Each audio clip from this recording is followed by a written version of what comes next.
এটা সিয়াম রোজা, এটা হজ। হজ সিয়ামের সমপর্যায়, জি না?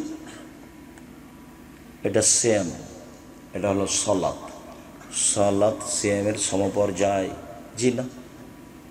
এটা হলো সিয়াম, এটা হলো দান সাদাকা, দান সাদকা সিয়ামের পর্যায়, জি না? পৃথিবীর কোনো ইবাদত নেই যেটা কার সমপর্যায়ের হতে পারে? সিয়ামের সমপর্যায় হতে পারে। মহরমের 2 দিন সিয়াম থাকেন, আরাফার 1 দিন সিয়াম থাকেন।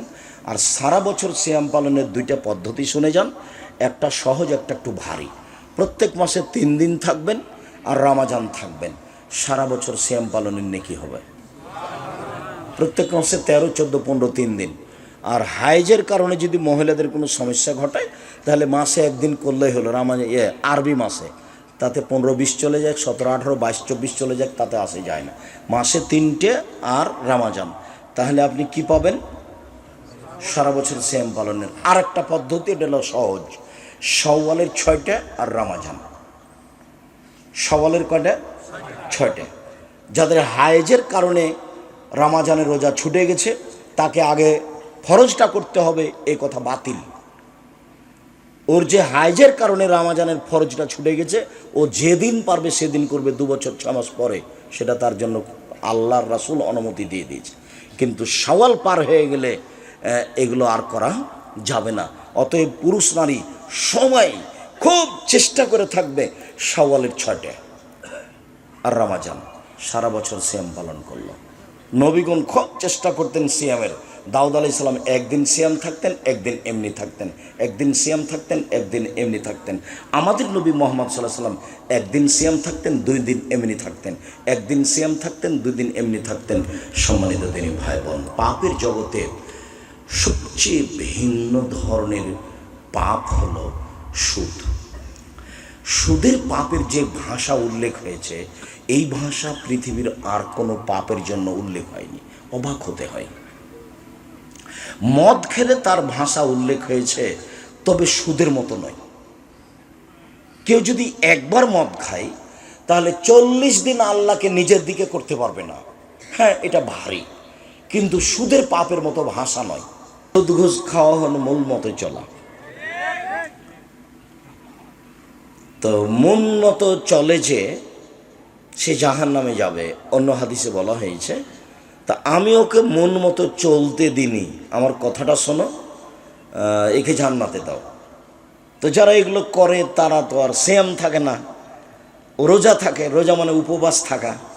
মানুষের বদনাম করে সিয়াম থাকা যায় না। মিথ্যা সাক্ষী দিয়ে মানুষের প্রতি জুলুম করে জেল হাজতে দিয়ে সিয়াম থাকা যায় না। ও রোজা থাকে। ও কি থাকে? রোজা থাকে। নগ্ন পোশাক পরে একজন মহিলা সিয়াম থাকতে পারে না, রোজা থাকতে পারে।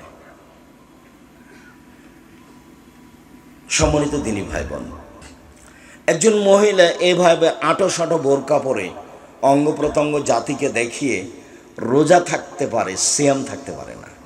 রোজা মানে উপবাস থাকা, সিয়াম মানে বিরত থাকা। আমি জানি না, মধ্যখানে একটা কথা মনে পড়ে গেল, সেই কথাটা আপনাকে একটু ভালো করে বুঝিয়ে বলি, তারপর আমরা এখান থেকে সরে আলোচনায় চলে যাব।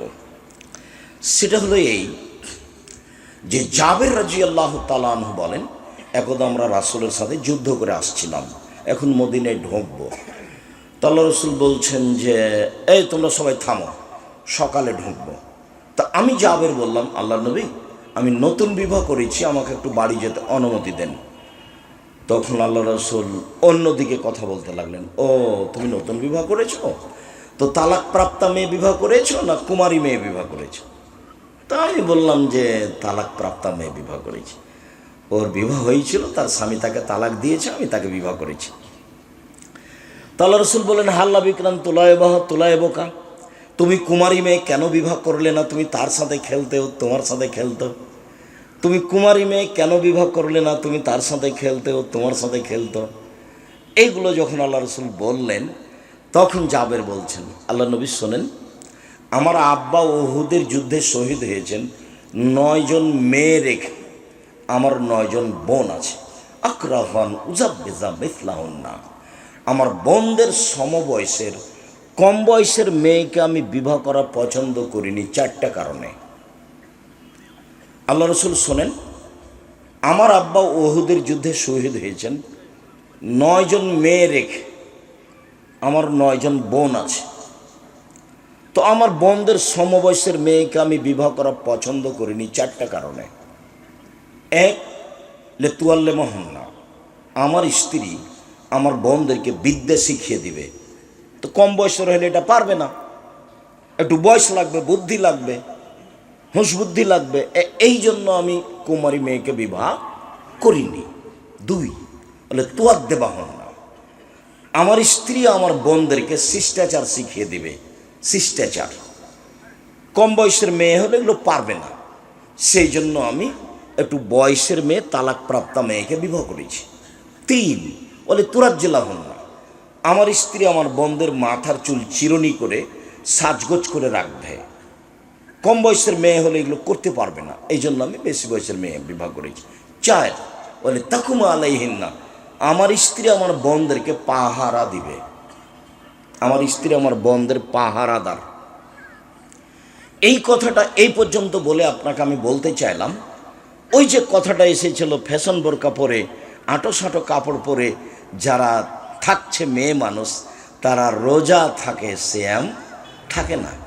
ওই কথাটা বলতে গিয়ে চট করে এটা মনে পড়েছে। তো এখন আপনার মেয়েটার নখ বড় আছে, নখে মেহেদি দেওয়া নেই, নেইল পালিশ দেওয়া আছে, তো এখন কি আপনি চাচা ওর না পিতে? আপনার স্ত্রী কি ওর সৎ মা না আসলেই মা? যদি মা হয় তাহলে তো পাহারাদার। মা হলে কয়টা জিনিস লাগবে? 4টে। 1, শিক্ষা দিতে হবে। 2, শিষ্টাচার শেখাতে হবে। 3, সাজগোজ করে রাখতে হবে। 4, পাহারা দিতে হবে। তো আপনার মেয়ের নখ যদি বড় থাকে আর যদি নখে নেইল পালিশ থাকে, তাহলে হয় আপনার স্ত্রী তার খালা, না হয় তার সৎমা। মা হিসেবে দায়িত্ব পালন করেনি, মা তো ভিন্ন জিনিস। আর আপনি স্বামী হিসেবে দায়িত্ব পালন করেনি, আপনি রাসূলের কথা মানেন না। আল্লাহ রাসূল বলছেন, ইয়া মাশারা শাবাব মান ইসতাতা মিনকুমুল বাত ফালিয়াতাজাওয়াজ। এই যুবক শোনো, যাদের তোমার ক্ষমতা আছে সে যেন বিবাহ করে। ক্ষমতা, ক্ষমতা কি জিনিস? 1, মোহর দেওয়ার ক্ষমতা। 2, শারীরিক ক্ষমতা। 3, কন্ট্রোল ক্ষমতা। ওকে আয়ত্তে রাখতে হবে। তখন আপনার বউ আপনার আয়ত্তে থাকে নাকি? কাপুরুষে দিন কাটায় লাভ নেই, পুরুষের মতো পুরুষ হতে হবে। এক, কোথায় গেছিলে? এভাবে দাঁত খুলে দেবে একবারে। এর নাম স্বামী। স্বামী হলে স্বামী হতে হবে। ও হলো মালিক, ও হলো দায়িত্বশীল। কাপুরুষের পরিচয় দিয়ে আর একজনের বদনাম করে সরকারের নাম উল্লেখ করে নিজের কোনো লাভ নেই। আপনি আপনারটা দেখবেন। চলেন কথায় ফিরে যাই। আমার স্ত্রী আমার বোনদেরকে শিষ্টাচার শিখাবে। শিষ্টাচার কি জিনিস? যেদিকে যাবেন খালি আল্লাহ নবী বলবেন শিষ্টাচার। দেখেন 2-3টা বাক্য ওখানে বলি। আল্লাহ নবী বলছেন, এই শোনো, মান কানাত লাহু জারিয়া, কারো যদি একটা কাজের মেয়ে থাকে, আল্লাহ মাহা ফাসানা তালি মাহা, শিখিয়ে দিল, সুন্দর শিখিয়ে দিল। ওয়াদ্দা বাহা ফাসানা তাদি বাহা, শিষ্টাচার শিখিয়ে দিল, সুন্দর শিষ্টাচার শিখিয়ে দিল। শিষ্টাচার কি জিনিস? হাদিস তো বুখারী মুসলিম। আল্লাহ রাসূল বলছেন, এই শোনো, আনফিক আলা ইয়ালিক মিন তাওলিক ওয়ালা তারফানু আদাকা আশাকা আদাবান মিনা, তুমি তোমার উপার্জিত পয়সা দিয়ে ছেলে মেয়েকে লালন পালন করো, পড়াও। দরখাস্ত লিখা টাকা কমাতে হবে না, তুমি উপার্জন করে তোমার ছেলে মেয়েকে পড়াও। উপার্জন বাপের জমিদারি দিয়ে দিয়ে পড়াও, ব্যবসা করে পড়াও, নাহলে দিন মজুরি করে পড়াও। প্রতিদিন দিন মজুরি করে 500 টাকা পাবা, 1 মাসে 15,000 টাকা পাবা। ওরা না হয় 3-4 হাজার টাকা নেবে। উপার্জন করে ছেলে মেয়েকে পড়াও। যদি দিন মজুরি করে না পারো তাহলে ভিক্ষা করে পড়াও। মানুষের উপার্জনের শেষ পথ কি? ভিক্ষা। ভিক্ষা বাপে করবে, ছেলে পড়াশোনা করবে। ছেলে মেয়েকে পড়াশোনা করার বাপের শেষ পথ কি? ভিক্ষা করা। এটা তার জিম্মেদারি, করতেই হবে। এটা তার জিম্মেদারি, জরুরিভাবে। আল্লাহ রাসূল পরের বাক্যে বললেন যে তুমি শিষ্টাচারের লাঠি উঠিয়ে নিও না পরিবার হতে, মানে শক্ত শক্তভাবে শিষ্টাচার বাস্তবায়ন করো। শিষ্টাচার কি জিনিস? আল্লাহ রসুল বললেন, মান ওয়ালাদালাহু ওয়ালাদান ফালিউহসিন ইসমাহু আদাবাহু। কারো যদি ছেলে মেয়ে জন্ম নেই, সে যেন একটা সুন্দর নাম রাখে, শিষ্টাচার শিখিয়ে দেয়। শিষ্টাচার কি জিনিস? আল্লাহ রসুল বললেন, মান কান আল্লাহু সালাসা বানাত। কারো যদি 3টা মেয়ে থাকে, ফা আল্লামাহুন্না, তাকে বিদ্যা শিখালো, ও আদাবাহুন্না, তাকে শিষ্টাচার শিখালো, ও সাকাহুন্না, তাকে পান করালো, অকাসাহুন্না, তার কাপড় চোপড়ের ব্যবস্থা করলো, তাহলে কন্যা হেজাবান মিনান্নারে হেজাবান নার ইয়াউমাল কিয়ামা, বিচারের মাঠে ওর মেয়ে ওকে বাঁচানোর জন্য অন্তরাল হয়ে যাবে। ওদিকে থাকবে জাহান্নাম, আর এদিকে থাকবে ওর বাপ, আর মধ্যে থাকবে মেয়েরা। আগে বাপের জান্নাত ঘোষণা হবে, তারপরে সরবে। মধ্যে কে আছে? মেয়েরা। এদিকে কে আছে? বাপ। আর ওদিকে কি আছে? জাহান্নাম। তবে 10টা ছেলেকে পড়াই 1 পয়সা লাভ হবে, এ কথা আল্লাহ নবী বলেননি। 10টা ছেলেকে যদি মাস্টার ডিগ্রি পাস করায় বাপ, তাহলে বাপের 1 পয়সা লাভ হবে, এ কথা আল্লাহ নবী বলেননি। তবে ছেলেকে পড়াবে কেন? জন্ম দিয়েছে এই জন্য। লাভ সব মেয়েদেরকে, সব মেয়েদের আলোচনা।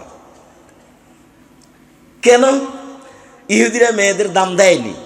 ওরা বলেছে ওটা হলো মনোরঞ্জনের জিনিস। 30, 40, 50 বছর পর্যন্ত জেনা করতে হবে ওর সাথে, তারপরে বিবাহ করতে হবে, 2-1টা ছেলে মেয়ে হবে, তারপর ওকে বৃদ্ধাশ্রমে দিয়ে দিতে হবে। ও পশু প্রাণীর মতো। খ্রিস্টানেরা তার 5 পয়সা দাম দেয়নি, বলেছে এ হলো উপভোগের জিনিস। আবার বলেছে যদি এদের ঋতু হয়, হাইজ হয়, ছি ছি ছি, ওকে বাড়ির পিছন দিকে রেখে আসো। চাঁপাইনবাবগঞ্জের ভাষাতে ছাই তোলা প্লেট দিয়ে ওকে ভাত দাও। প্লেটে ছাই তোলা প্লেট বুঝেন? ছাই উঠানোর জন্য যে ভাঙা প্লেটটা ব্যবহার করে। ময়লাযুক্ত গ্লাসে ওকে পানি দাও। কেন? ওর হাইজ হয়েছে, ওর সাথে খাওয়া হবে না, ওর সাথে থাকা হবে না। ইহুদি খ্রিস্টান এরকম দেখিয়েছে। আর জাহেলিয়াতের যুগে মেয়েদেরকে মাটিতে পুঁতে দেওয়া হতো, ওরাও দাম দেয়নি।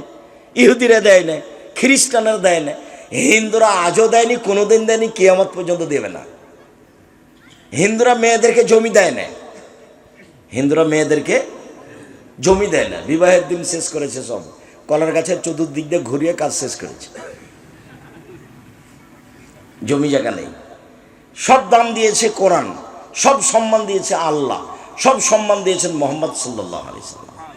সম্মান দিতে দিতে দিতে দিতে এই পর্যায়ে দিয়েছেন, বলছেন আর দুনিয়া কুল্লু হমাতা খায়ের মাতার দুনিয়াল মারাতুসালা। সব পৃথিবী, গোটা পৃথিবী সম্পদ, পৃথিবীর সবচেয়ে দামি সম্পদ মহিলা। গোটা পৃথিবী সম্পদ, সবচেয়ে দামি সম্পদ ভালো মহিলা। আবার বলছেন সুখময় জীবনের জন্য 4টা জিনিস লাগে, তার 1 নম্বরে আলমারাতু সলেহা, ভালো মহিলা। আবার বলছেন মহিলা যদি 4টা কাজ করে জান্নাতের সব দরজা খোলা। পুরুষ 4টা কাজ করে জান্নাত পাবে না, এই সুযোগ পুরুষের নেই। 1, 5 ওয়াক্ত সালাত, 2, রমজানের সিয়াম, 3, স্বামীকে মেনে চলা, 4, জেনায় লিপ্ত না হওয়া, জান্নাতের সব দরজা খোলা। কে যদি 3টা মেয়ে লালন পালন করে, তাহলে ওর মেয়েরা ওকে জাহান্নামে যেতে দিবে না, না করে দিবে। মেয়েরা বলবে না, হবে না, আগে জান্নাত তারপরে আমরা। যেমন ছোট অবস্থায় কোনো ছেলে মেয়ে যদি মারা যায় আপনার, তাহলে আপনার জান্নাত ঘোষণা না হওয়া পর্যন্ত ওরা আপনার পাশ থেকে সরবে না। তো ছেলে মেয়ে তো একটা, কয়টা মরে কয়টা থাকে? 10-12টা হলে 2-4টা মরতো, 2-4টা থাকতো। সব ইহুদি খ্রিস্টানরা এদেরকে পাগল বানাচ্ছে। এগুলো বিষয়ে বক্তব্য শুনলে আব্দুল্লাহর বক্তব্যে ফিরে যেতে হবে। সম্মানিত দিনী ভাই বোন, বলছিলাম শিষ্টাচার কি জিনিস, সব জায়গায় কেন শিষ্টাচার? 4টা কারণে আমি কম বয়সের মেয়ে বিবাহ করিনি। 1, শিক্ষা দিবে, 2, শিষ্টাচার শিখাবে, 3, সাজগোজ করে রাখবে, 4, পাহারা দিবে। আপনার মেয়েটা স্কিন পায়জামা পরে হাটে বাজারে যায়, যেটা পায়ের সাথে লেগে আছে, গায়ের সাথে লেগে আছে, আপনার চোখে পড়ে না, আপনার একটু লজ্জা হয় না, আপনার একটু সায়া হয় না, আপনার স্ত্রী দেখে না, ও হস্তি নিব, ওকে তালাক দিতে হবে। ওই বউকে তালাক দিতে হবে, আমি তালাক দিতে আদেশ করিনি, আমার পরামর্শ। তবে এটা বউ নয়, এ কথাই ঠিক। ও ছেলে মেয়েকে লালন পালন করা জানে না। ওর বাপে বিবাহ দিয়েছে, স্বামীর কাছে গেছে, সেই জন্য বাচ্চা হয়ে গেছে। আসলে ও মা, এ কথা তার জানা নাই। এই ছেলে, মা হলে কয়টা জিনিস লাগবে মনে করে যাওয়া এখান থেকে। তোমার কিছু না কিছু আমি উপকার করবই করবো ইনশাল্লাহ। বক্তব্যের সাথে ফাঁকি দিও না, মুনাফিকি করো না, মুনাফিকি করে কোনো লাভ নাই। তোমার প্যান্টটা যদি টাকনোর নিচে থাকে, তোমার বোনের যদি পায়জামাটা স্কিন হয়, গায়ে লেগে থাকে, তুমি তোমার মাকে কালকে বলিও, আম্মা আপনাকে আব্দুর রাজ্জাক সাহেব খালা বলে ডাকতে বলেছে, খালা কেমন আছে? আম্মা আপনাকে আব্দুর রাজ্জাক সাহেব বলে গেছেন সৎমা বলে ডাকতে, সৎমা কেমন আছেন? আসসালামু আলাইকুম, সৎমা কেমন আছে? মা হলে কি করতে হবে? শিক্ষা দিতে হবে। সব শিক্ষা একরকম নয়, শিষ্টাচার শিখাতে হবে। সব শিষ্টাচার একরকম নয়। মোবাইলটা রিং হচ্ছে, অন করে দে হ্যালো, এটা একটা শিষ্টাচার। অন করে দে আসসালামু আলাইকুম, এটা একটা শিষ্টাচার। দুটো এক নয়। এক গ্লাস পানি আপনি আমাকে দিলেন, আমি বললাম থ্যাংক ইউ। আপনি আরেকজন মৌলানা সাহেবকে দিলেন, মৌলানা সাহেব বললেন জাজাকাল্লাহ খায়ের। দুটাই শিষ্টাচার, দুটো এক নয়। দাম আছে শিষ্টাচারের। ভাদ্দা বাহ ফাহাসানা তাদি বাহা, শিষ্টাচার শিখিয়ে দিল, সুন্দর শিষ্টাচার শিখিয়ে দিল। আমি লন্ডন সফরে সাউথ হলে জুমার খুতবা দিয়ে নিচে নামছি, তাই এটা হলো দৌড়িয়ে এসে বাচ্চা নিয়ে এসে বলছে একটু দোয়া করে দেন, একটু দোয়া করে দেন। তো আমি মাথায় হাত দিয়ে দোয়া করতে দেখছি মাথার চুল বাম দিকতে এইভাবে কাটা আছে, তিনটা কেঁচি মারা আছে। তা আমি বললাম যে ওর মা মনে হয় চুল ছাড়তে জানে, দিচ্ছিল, ছেলে দিচ্ছিল, এরকম হয়ে গেছে। ছেলে মনে হয় দিচ্ছে না। ওই আবদুল্লার ছেলে আছে মোহাম্মদ, ওকে যদি নাপিতের কাছে নিয়ে যাওয়া হয় তো খালি হইচই লাগিয়ে দেয়, না না আমার দাদি, আমার দাদি, আমার দাদি। ওর দাদিকে চুল ছেড়ে দিতে হবে। তা এরকমই কিছু হবে। তো এই কথা বলেই আমি এখন নিচে নেমে ঘুরছি, তো চুল ছাড়া সাইনবোর্ড দেওয়া আছে ওখানে, দেখি এরকম দাগ দেওয়া আছে। তা আমি বললাম জনাব, লন্ডনে এসেছি উপার্জন করে খেতে, আদর্শ বিক্রি করতে আসিনি। এখানে বহু ছেলে দেখবেন মাথার চুল ওপরে আছে, শুধু খালি সব জিনিস কাটা আছে, ওটা খেলোয়াড়ের।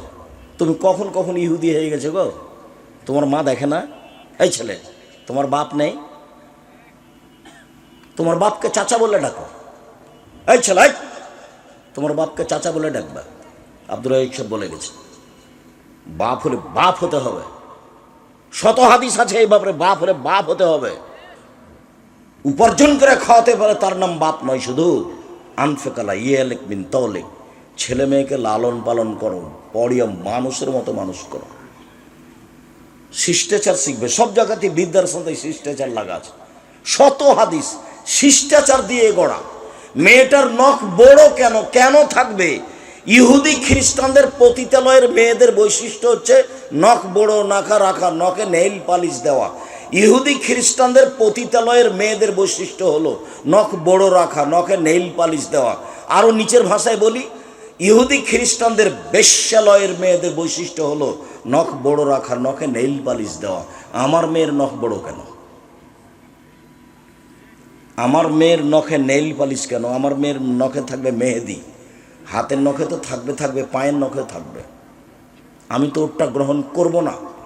আমি মুসলিম চিররণবীর, মরণকে করি না ভয়, মরলে শহীদ বাঁচলে গাজী, আমার উভয় সমান, মরলো জান্নাতি বাঁচলো জান্নাতি। আমি লসে থাকি না কোনো সময়। অমুসলিম লসে থাকতে পারে, ওর ফলাফল ভালো নয়, ওর দাঁড়ি পাল্লা হবে না বিচারের মাঠে। হিন্দুদের দাঁড়ি পাল্লা হবে না বিচারের মাঠে, ইহুদির হবে না, খ্রিস্টানের হবে না। যারা আকিদায় মায়ের খেয়েছে, শিয়া কাদিয়ানি, এদের হবে না। ফাইউ খাজবিন নামাসিওয়াল একদম, ওদের মাথা এবং পা ধরে জাহান্নামে নিক্ষেপ করা হবে। যারা মোমেন পুরুষ নারী পাপ করেছে, নেকি করেছে, তাদের দাঁড়ি পাল্লা হবে। সবার দাঁড়ি পাল্লা হবে না। ফলে নকল কেয়ামাতে ওজ না, ওদের কোনো বিচারই নেই, ওদের হিসাব নিকাশ নেই। আপনি মা, আপনি বাপ, দুইজন মিলে স্বামী স্ত্রী মিলে এই সংসারটা বাস্তবায়ন করেন। আপনার মেয়ের পরনে স্কিন পায়জামা উঠলো কেন? কেন উঠবে? আবার কোনো সময় পায়জামা পরেছে দিচ্ছে এরকম ফাঁকা আর একজন ঢুকবে। রিক্সায় উঠে যখন তখন হাঁটু পর্যন্ত উঠে, চোখে পড়ে না? আপনাকে আব্বা বলে ডাকে না? কি বলে আপনার মেয়ে আপনাকে? কি বলে?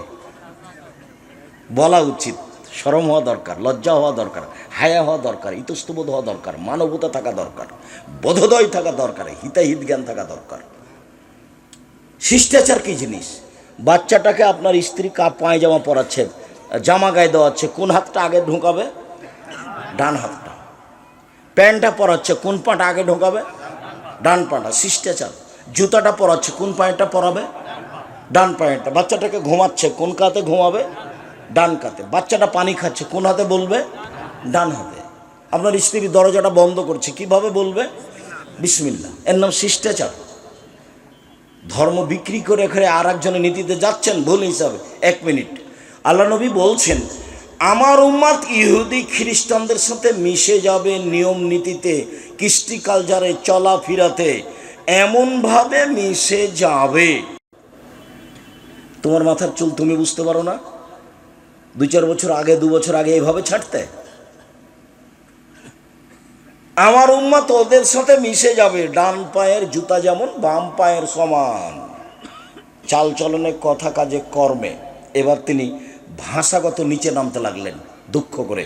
পৃথিবীর মানুষ শুনে রেখো, আমার উম্মত ইহুদি খ্রিস্টানদের সাথে মিশে যাবে। মিশতে মিশতে ওরা যদি মায়ের সাথে জেনা করে থাকে, আমার উম্মতও মায়ের সাথে জেনা করবে। যার কারণে তো এইভাবে প্যান্ট পরতে, এইভাবে টাই পরতে, এইভাবে নখ কাটতে, রাখতে, এইভাবে নেল পালিশ দিতে ভালো লাগে, এইভাবে স্কুল কলেজ চালাতে ভালো লাগে, যার কারণে গুড মর্নিং ভালো লাগে, যার কারণে থ্যাংক ইউ ভালো লাগে। ওর সাথে তো আমার আদর্শের মিল নাই। আল্লাহ নবী বলছেন, দিন রাত তার বিরোধিতা করো। সম্মানিত দিনী ভাই বোন, আপনারা স্বামী স্ত্রী দুইজনে এমনি সময় কাটাতে পাবেন না। পুরো জীবনটা ছেলে মেয়ে নিয়ে, ঘুম থেকে নিয়ে ঘুম ওঠা পর্যন্ত সব রাসূল সাল্লাল্লাহু আলাইহি সাল্লামের শিষ্টাচার খুঁজে খুঁজে তলিয়ে তলিয়ে দেখতে হবে। ওদের সাথে মিল খাবে না। ওরা পৃথিবী যখন দখল করে আছে তখন মুহাম্মদ সাল্লাল্লাহু আলাইহি সাল্লাম এসেছেন এবং সব নিয়ম নীতি উল্টে দিয়েছে। তো বলছে যে মুহাম্মদ সাল্লাল্লাহু আলাইহি সাল্লাম যে আমাদের সবই উল্টিয়ে দিল। আরে পেশাব করলেও ও মহিলাদের মতো করে আর করে পেশাব করে।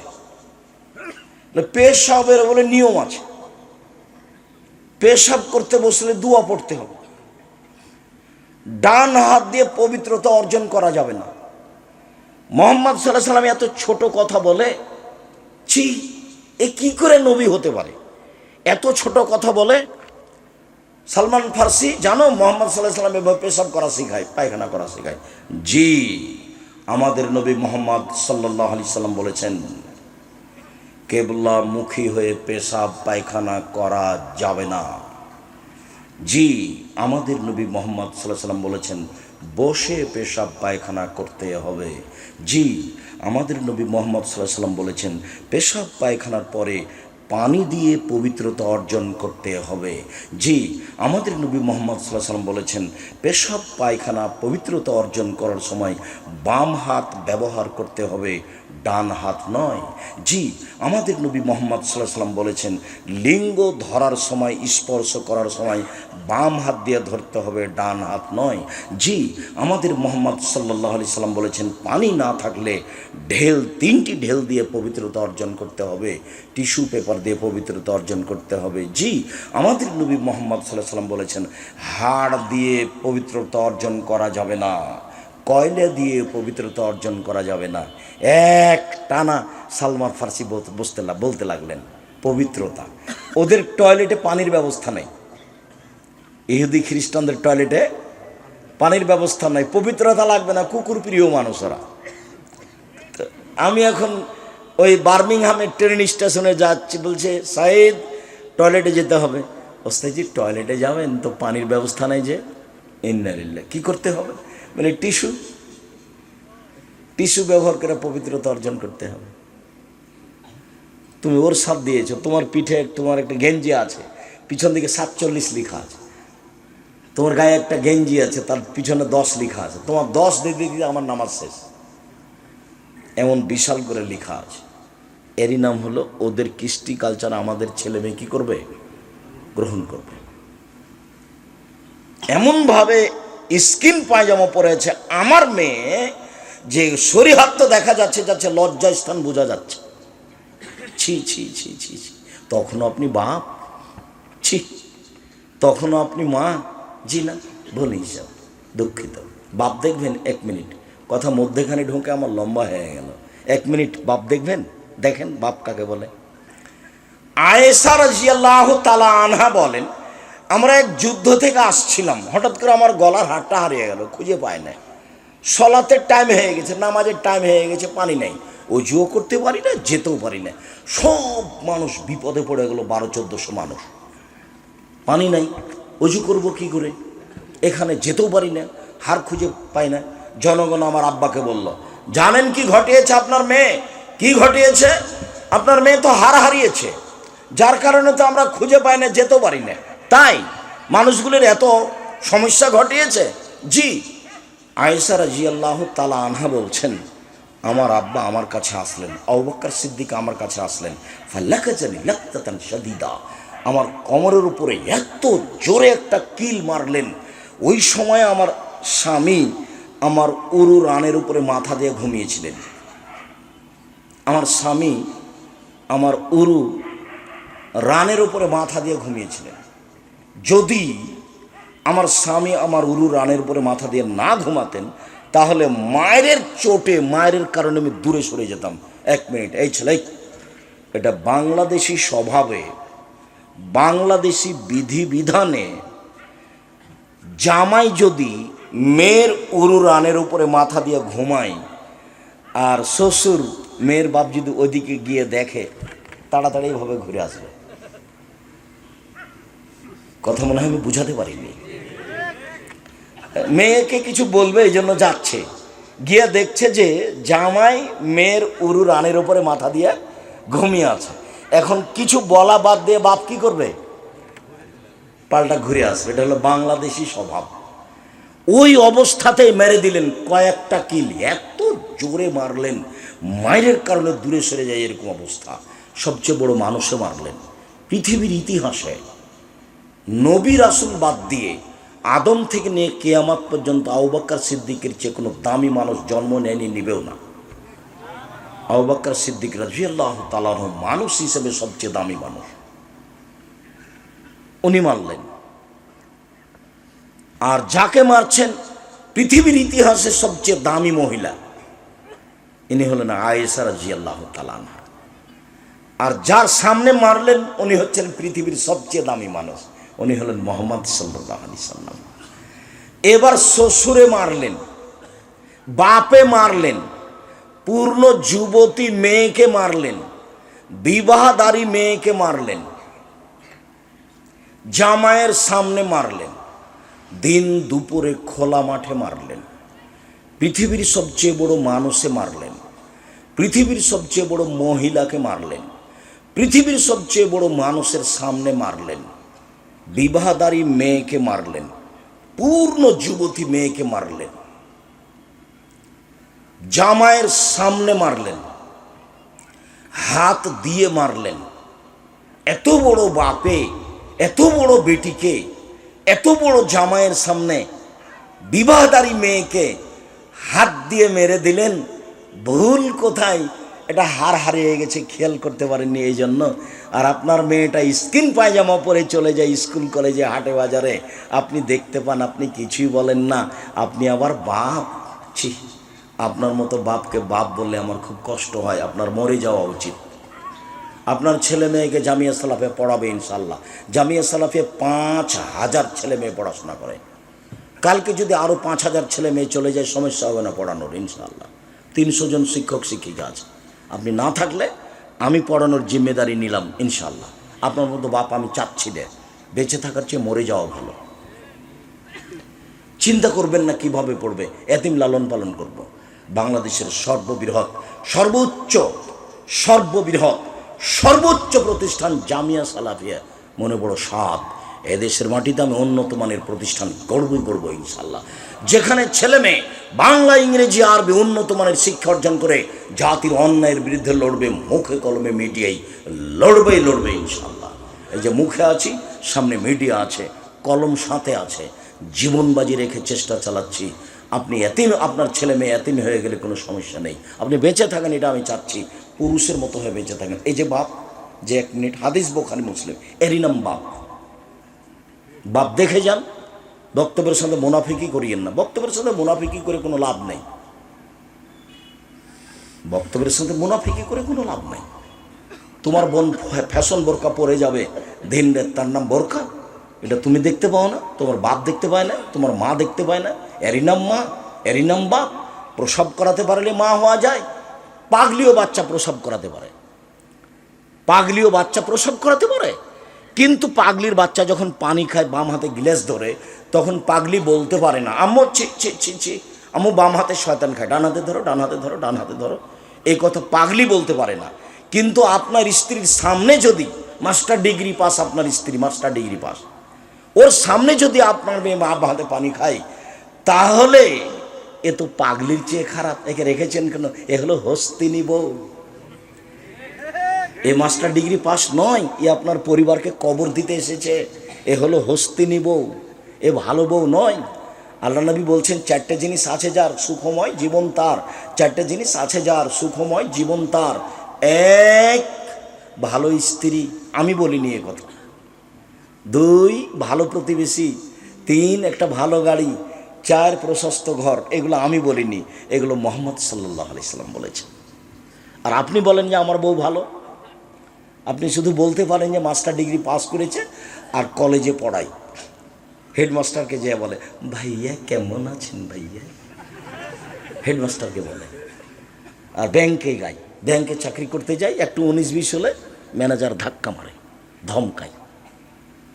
ওকে তো সৃষ্টি এই জন্য করা হয়নি।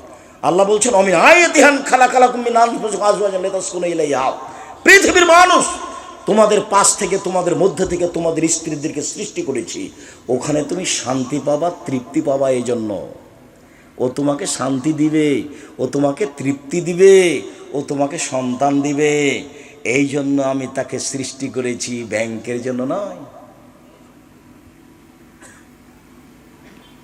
সরকারি চাকরি করে পয়সা উপার্জন করবে এই জন্য নয়, পয়সা তুমি উপার্জন করো শান্তি তৃপ্তির জন্য।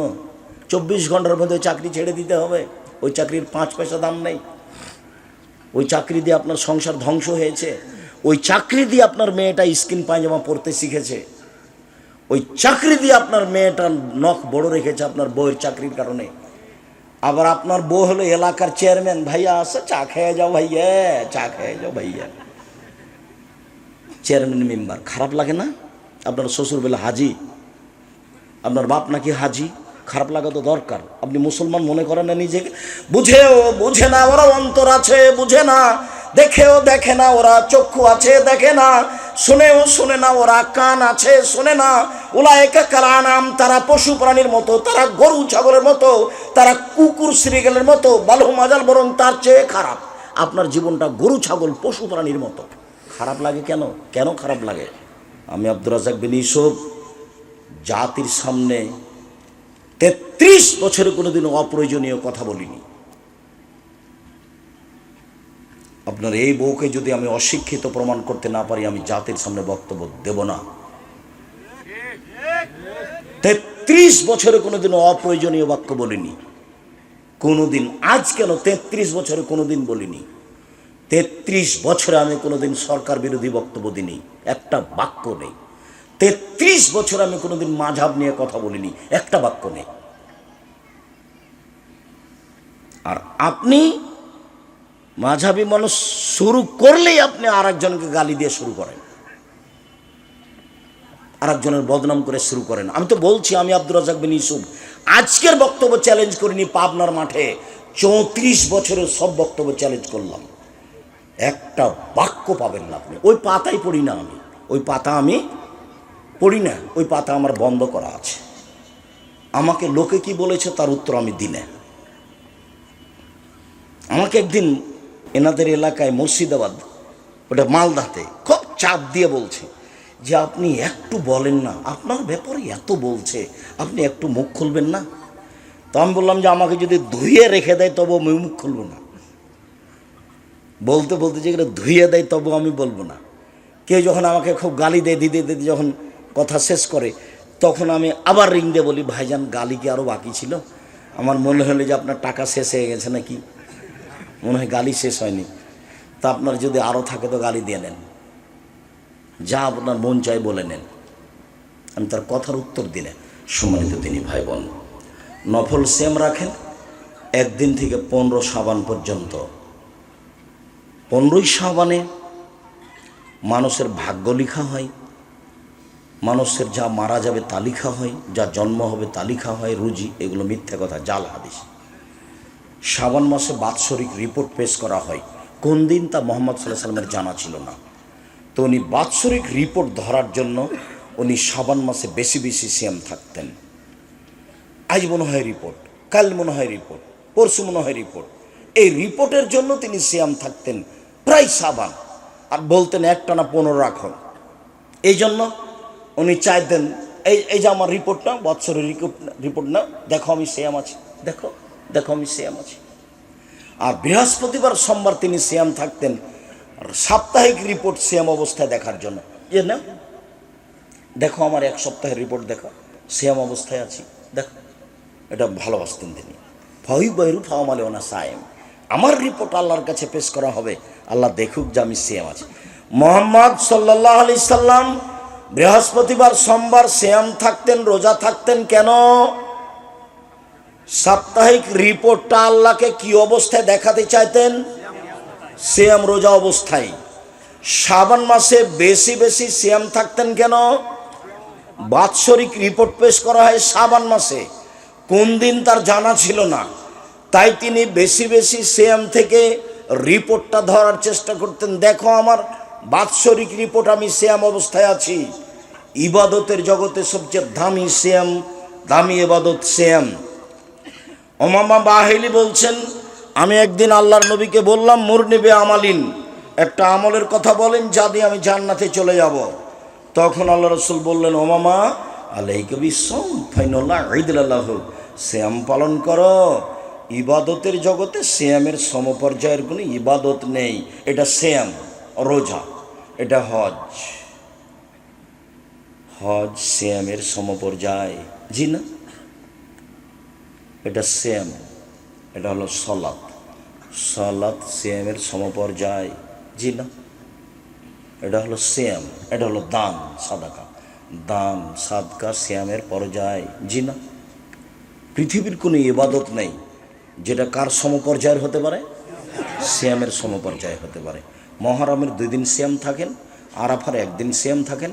আর সারা বছর সিয়াম পালনের 2টা পদ্ধতি শুনে যান, একটা সহজ, একটা একটু ভারী।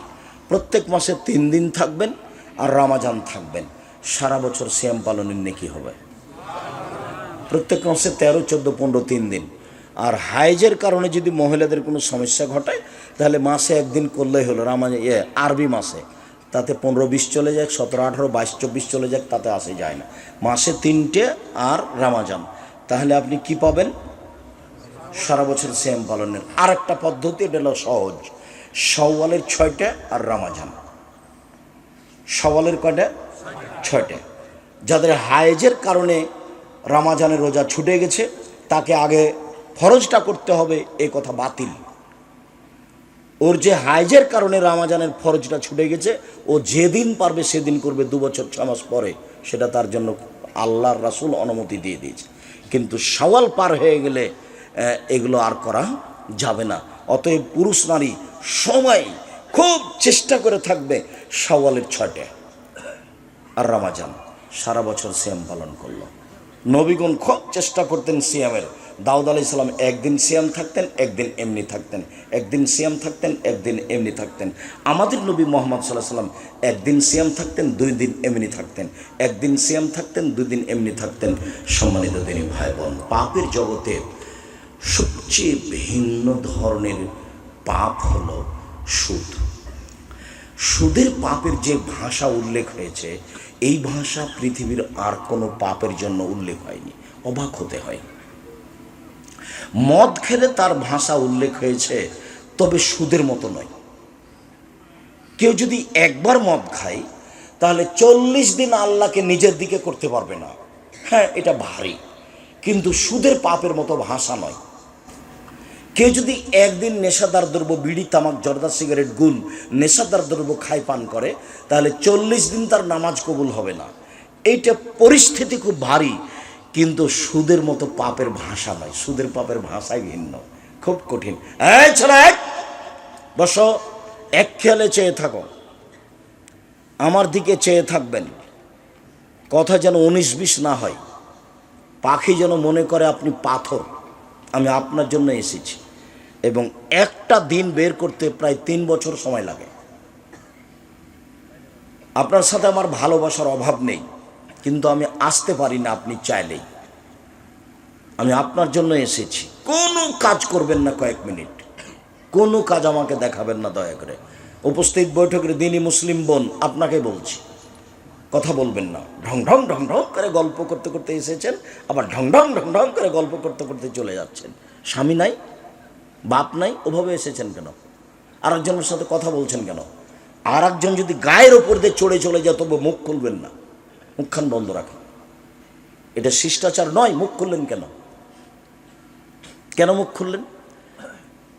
আপনি অটোতে বসে আছেন, আমি উঠতে গেছি, তো আমার হাতে একটা ব্যাগ ছিল, ব্যাগটা আপনার মুখের উপরে গিয়ে লেগে গেছে, তো আপনি একটু ব্যথা পেয়েছেন। এখন কি আপনি আমাকে বলবেন ঢং না গাড়িতে উঠার? হুঁশ থাকে না, কপালে চোখ নাই?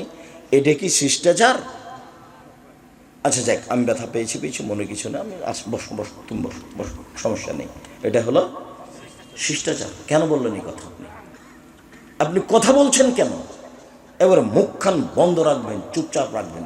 আর একজন গায়ের উপর দিয়ে চড়ে চলে যাক, যাক, মুখ খুলবেন না।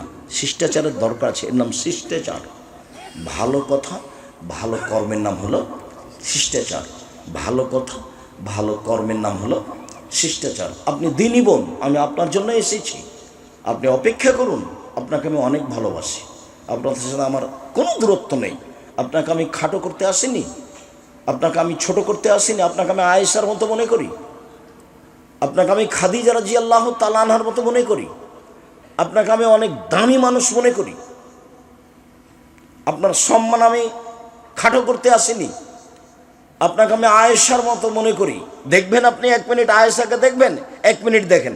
আয়েশা রাদিয়াল্লাহু তাআলা আনহা বলেন যে আমার স্বামীর কবর হলো আমার ঘরে, তো আমার ঘরে আমি যাই, এটা আমার স্বামীর কবর, এমনিতেই যাই, মাথায় কাপড় দিই না দিই।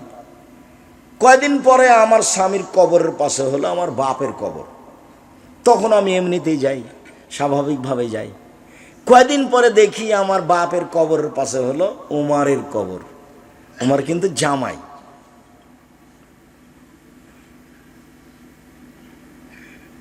তো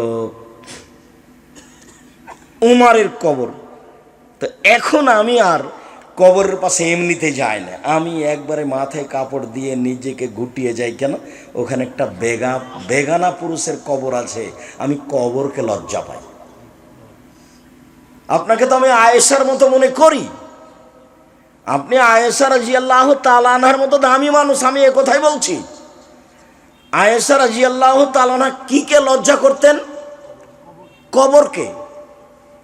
আর আপনি ছোট ব্লাউজ পরে শাড়ি পরে এসেছেন, দেবর ভাসুর আপনার সব শরীর দেখে, আপনার শরীর নাকি ফ্রি। আপনার পেট দেখা যায়, দেবরে দেখে, ভাসুরে দেখে, দেশবাসী দেখে, হাত এই পর্যন্ত ফাঁকা আছে, হাত নাকি ফ্রি। আপনি নাকি মুসলিম নারী, আপনার একটু লজ্জা হয় না কেন? আপনার একটু শরম হয় না কেন? আপনার একটু হায়া হয় না কেন? আপনি মুসলিম, আপনার ধর্মের নাম ইসলাম। মুসলিম মানে মেনে নিয়েছি, মুসলিম মানে কি? মেনে নিয়েছি। আপনার ধর্মের নিয়ম নীতিকে আপনি মেনে নিয়েছেন, সেই জন্য আপনি মুসলিম। আপনি মানেন না কেন? আপনি একটা হিন্দু মেয়েকে দেখবেন, হিন্দু মেয়েটার বিবাহ হলে সিঁথিতে কি দিবে? সিঁদুর, মানে ওর দাম আছে। একটা হিন্দু মেয়ের বিবাহ হলে হাতে কি দিবে? শাখা, তার মানে ওর নীতির দাম আছে। ওর নীতি ভালো মন্দ তার বিবেচনার প্রয়োজন নাই, ওইটা তার নীতি, সেটা সে পালন করবে। ও তারটাও করে, আপনি আপনারটা করেন না। ও ও তো মানুষ দিয়ে বানানো, আর আপনারটা মোহাম্মদ সাল্লাল্লাহু আলাইহি সাল্লাম আল্লাহকে দিয়ে বানানো। তফাৎ আছে না? আপনারটা আপনি কেন মানেন না? মোহাম্মদ সাল্লাল্লাহু আলাইহি সাল্লাম নিজে কিছু বলেননি, জিবরাইল দিয়ে আল্লাহ বলেছেন, সেটাকে তিনি বলেছেন। আপনার নিয়ম মানতে আল্লাহর দেওয়া, আপনি উপেক্ষা করবেন কেন? হজবতের নার বিশ্বাহুয়াত, মন মতো চলে যে সে জাহান্নামে যাবে। হজবতের জান্নাত বিল মাকারহে, নিয়ম নীতি ত্যাগ তিতিক্ষা কষ্ট ক্লেশ করে মেনে চলে যে ধর্মকে, সে জান্নাতে যাবে। নিয়ম নীতি ত্যাগ তিতিক্ষা দিয়ে ঘেরা আছে জান্নাত। পাপের জগতে সবচেয়ে ভিন্ন ধরনের পাপ হলো সুদের পাপ। দেখেন একটা ভাষা শোনাই, রাসূল সাল্লাল্লাহু আলাইহি সাল্লাম বলেন, মা ইয়াকুলু দিরহাম রিবা ইয়ালাম ও আসাদ্দমিন সালাসাতে সে আসাদ্দমিন সিত্তাতে সালাসিনা জিনিয়া। কেউ যদি জেনে শুনে 1 টাকা সুদ খায়, 36 বার জেনা করে যত পাপ হবে, 1 টাকা সুদ খেলে তার চেয়ে বেশি পাপ হবে। 36 বার জেনা করলে, 36 বার জেনা করে যা পাপ হবে, 1 টাকা সুদ খেলে তার চেয়ে 1000 গুণ বেশি পাপ হবে। এটি কি, কেমন হয়ে গেল ভাষা? এর চেয়ে কঠিন আছে। পাপের জগতে সবচেয়ে বড় পাপ হলো শিরক করা, ভাষা এরকম নয়। পাপের জগতে দ্বিতীয় বড় পাপ হলো বাপ মায়ের অবাধ্য চলা, ভাষা এরকম নেই। দেখেন আপনি, সরাসরি জাহান্নাম ঘোষণা আছে, বাপ মাকে মানে না যায়। 1 কোন বাপ মাকে মানে না যে সে জান্নাতে যাবে না। 2 জুয়া খেলে যে সে জান্নাতে যাবে না। 3 মান্নান খোটা দেয় যে সে জান্নাতে যাবে না।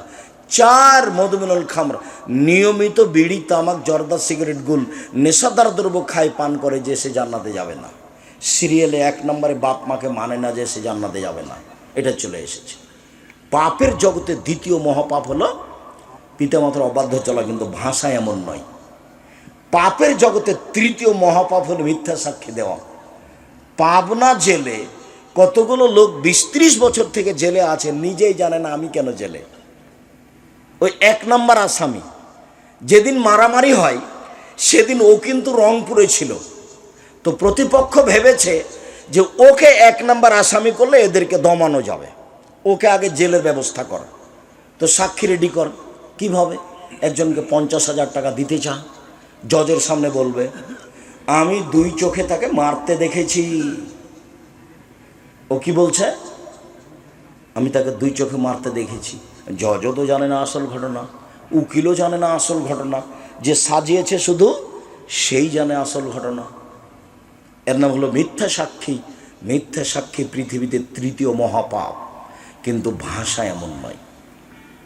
আরেকটা শোনেন, আল্লাহ রাসূল বলছেন, আর রেবা সাবুনা জুসান আইসার রহায়ন করো জুরুল উম্মাহু।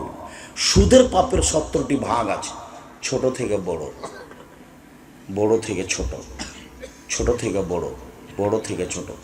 সবচেয়ে যেটা ছোট ভাগ সেটা হলো মার সাথে জেনা করলে যেমন পাপ হয়।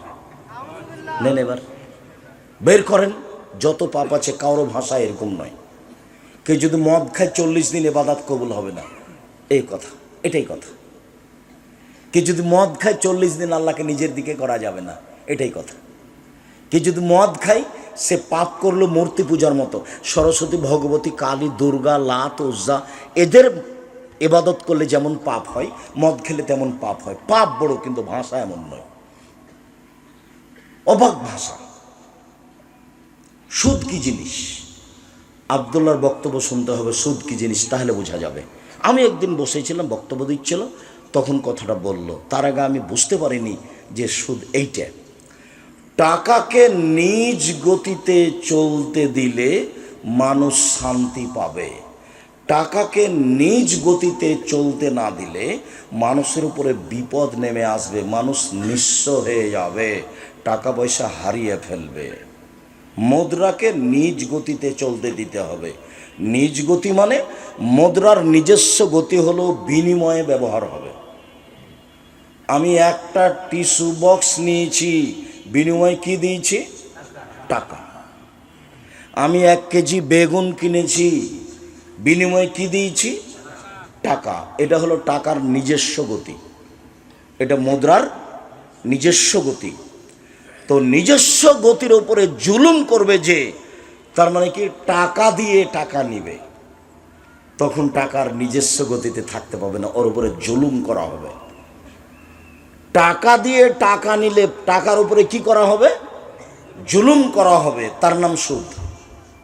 আবার ভালো করে বুঝেন, টাকার একটা নিজস্ব গতি আছে, সেটা কি মনে থাকবে না? মনে হবে বিনিময়ে ব্যবহার হবে। এই ছেলে, টাকার নিজস্ব গতি কি বলো? বিনিময়ে ব্যবহার হবে। 1 কেজি বেগুন নিয়েছো, কি দিবা? টাকা। একটা কাপড় কিনেছো, কি দিবা? টাকা। এটা হলো টাকার নিজস্ব গতি। এবার তুমি টাকা দিয়ে টাকা নিলে, তখন টাকার নিজস্ব গতিতে থাকলো না, তখন জুলুম হয়ে গেল। মানুষ যদি টাকার উপরে জুলুম করে, তাহলে ফলাফলে আল্লাহ বলেছেন, আল্লাহ কি বলেছেন? তাহলে ওর টাকা কমে যাবে। আল্লাহ তাআলা বলেন, ইয়ামহাকুল্লাহু রিবা ওয়া ইউরবিস সাদাকাত। সুদ মানুষের টাকাকে কমিয়ে দেয়, দান মানুষের টাকাকে বেশি করে দেয়। আল্লাহ বলছেন সুদ মানুষের টাকাকে কমিয়ে দেয়, দান মানুষ। রাসূল সাল্লাল্লাহু আলাইহি ওয়াসাল্লাম বলেন, ইন্নার রিবা ওয়া ইন কাসরা। সুদ যদিও বাহ্যিকভাবে বেশি লাগে, মনে হচ্ছে বেশি হলো, হ্যাঁ বেশি তো হলো। 100 টাকা দিয়েছি, 6 মাস পরে 120 টাকা নিয়েছি, তো বেশি হলো তো। তখন আল্লাহ নবী বলছেন, ইন্নার রিবা ওয়া ইন কাসরা। সুদ যদিও বাহ্যিকভাবে বেশি হয়, ইন্না আকিবাতাহু তাসরিলা কাল্লিন, তবে তার শেষ ফলাফল হলো নিঃস্ব। সুদের শেষ ফলাফল হলো নিঃস্ব। আল্লাহ বলছেন সুদ খেলে টাকা কমে যাবে, আর আল্লাহ নবী বলছেন সুদ খেলে মানুষ নিঃস্ব হবে। আব্দুর রাজ্জাক বিন ইউসুফ কোরআনের হাদিসকে সামনে রেখে বলেছেন, যে সুদ খাবে তাকে ভিক্ষা করে খেতে হবে একদিন। সে না করলে তার ছেলে করবে, তার ছেলে না করলে তার নাতি করবে। এই টাকা থাকবে না, এই টাকার বিনিময় হলো তাকে একদিন ভিক্ষা করে খেতে হবে। সুদের শেষ পরিণতি কি? ভিক্ষা। সুদের শেষ পরিণতি কি? ভিক্ষা। অল্প দিনে দেখতে পারেন ভিক্ষা। ওই যে কিস্তিতে আপনার স্ত্রী টাকা নিয়েছিল, কিস্তিতে শেষ পর্যন্ত বাড়ি খান বিক্রি করে দিয়ে পালিয়ে গেছে। বাড়ি ব্যাংক সরকার নিয়ে নিয়েছে, জমিয়ে নিয়ে নিয়েছে। কত আপনার বাড়ির পাশে প্রমাণ আছে। সুদ খেলে দেশের টাকা 2-1 মানুষের কাছে চলে যাবে, বাকি মানুষ নিঃস্ব হয়ে যাবে। সুদ খেলে পৃথিবীর 2-1 দেশে টাকা চলে যাবে, বাকি দেশ দেউলিয়া হয়ে যাবে। বাকি দেশ কি হবে? দেউলিয়া হয়ে যাবে। এটা সুদের ফলাফল। যার কারণেই সুদের পাপের ভাষাগুলি এরকম, অবাক হতে হয়। সম্মানিত দিনী ভাই বোন, আল্লাহ বলছেন, কালু ইন্নামাল বায়উ মিসলু রিবা। মানুষে বলছে সুদ আর ব্যবসা একই, সুদেও টাকা বাড়ে, ব্যবসাতেও টাকা বাড়ে, সুদেও টাকা বাড়ে, ব্যবসাতেও টাকা বাড়ে। মানুষে বলছে সুদ আর ব্যবসা একই। তখন আল্লাহ তাআলা বলছেন, আরে না, আহলাল্লাহু বাই'a হারামা রিবা। আল্লাহ চিরদিনের জন্য সুদকে হারাম করেছেন, আর চিরদিনের জন্য ব্যবসাকে বৈধ করেছেন। চিরদিনের জন্য সুদ হারাম, চিরদিনের জন্য ব্যবসা জায়েজ। এই ছেলে, আরো শোনো, মুহাম্মদ সাল্লাল্লাহু আলাইহি সাল্লামের মুখের কথা, আর তাজিরা সাদিক এখনো ইয়াউমাল কিয়ামা মা শুহুদা সিদ্দিকুন ওয়াল আম্বিয়া। সত্যবাদী ব্যবসায়ী বিচারের মাঠে নবীগণের সাথে থাকবেন না। এবার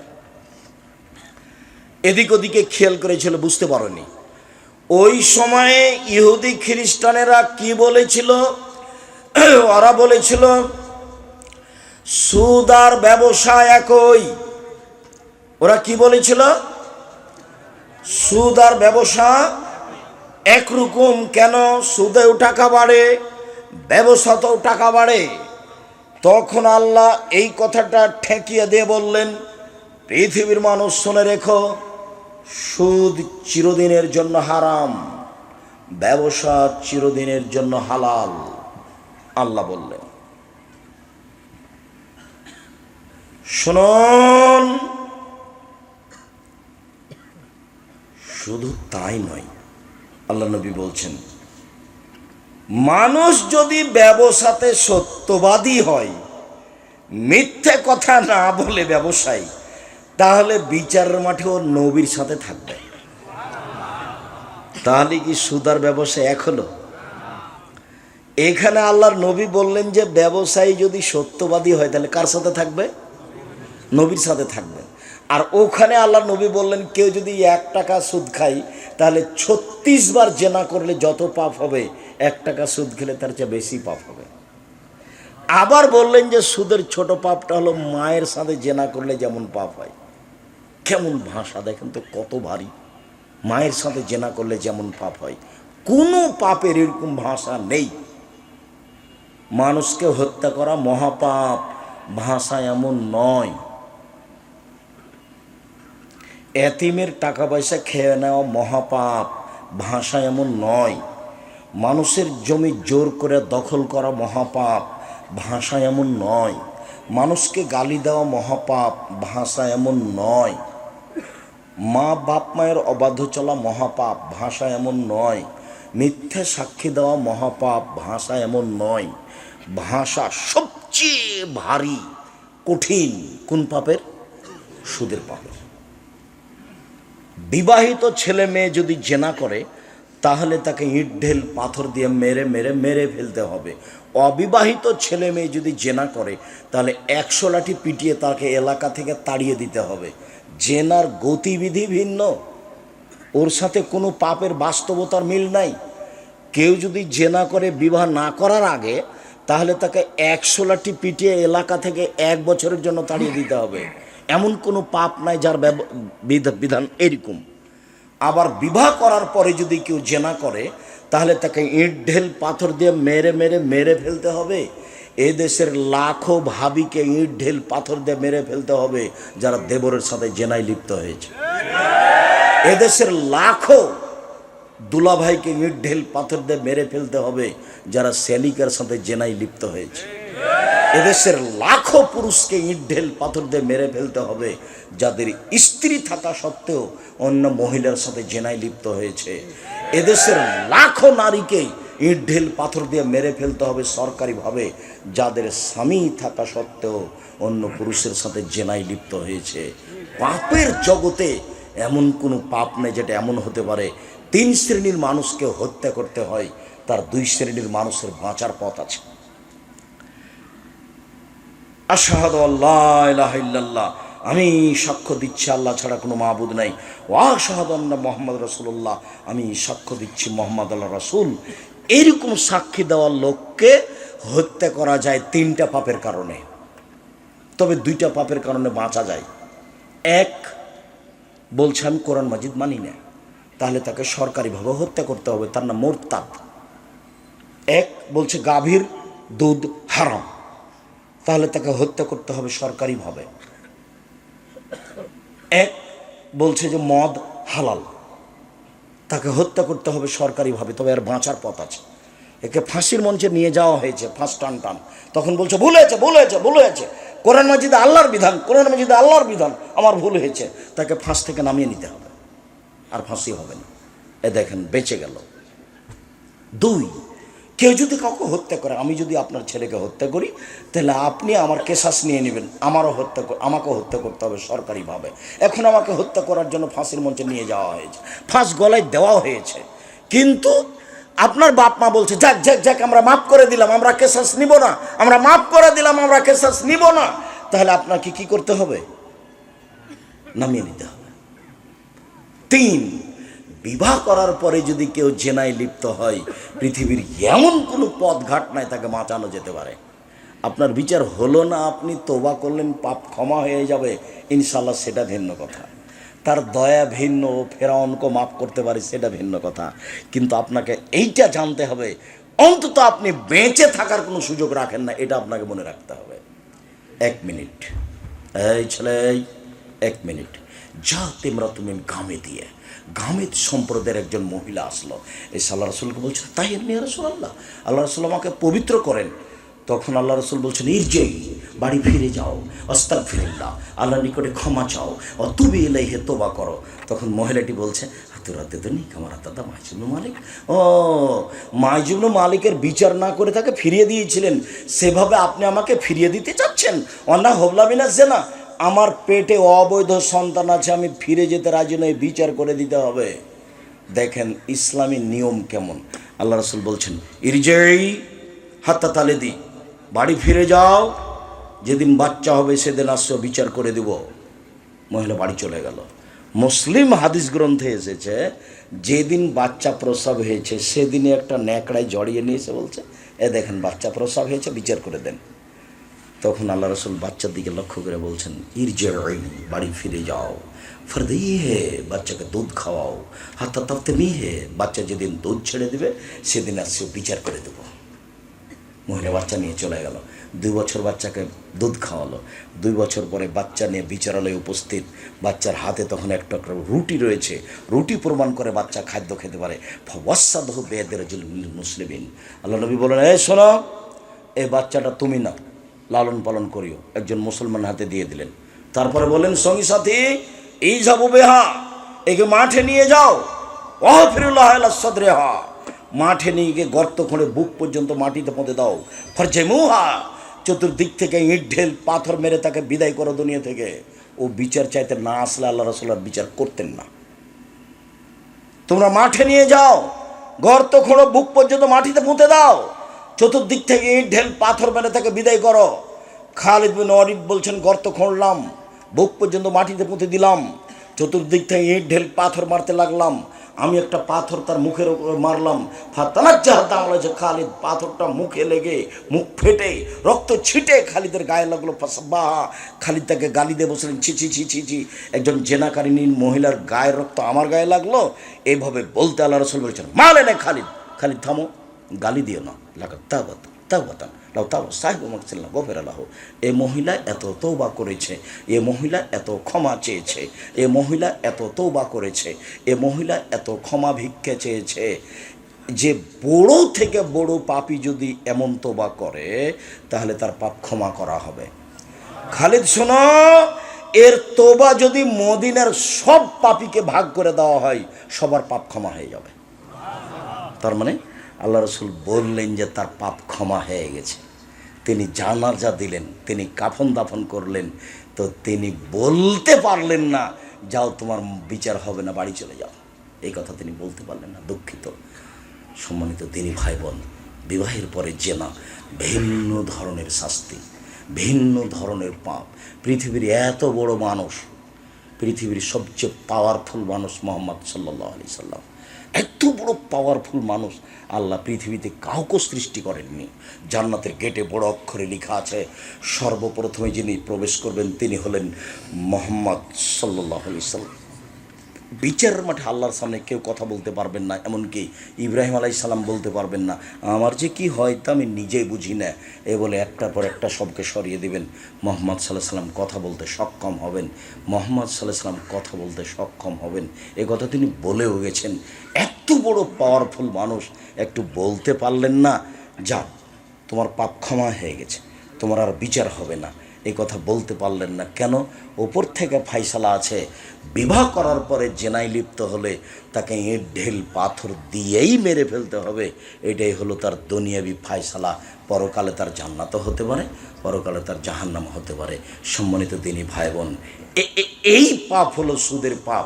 জেনে শুনে যদি 1 টাকা সুদ খাই, 36 বার জেনা করে যত পাপ হবে, 1 টাকা সুদ খেলে তার চেয়ে বেশি পাপ হবে।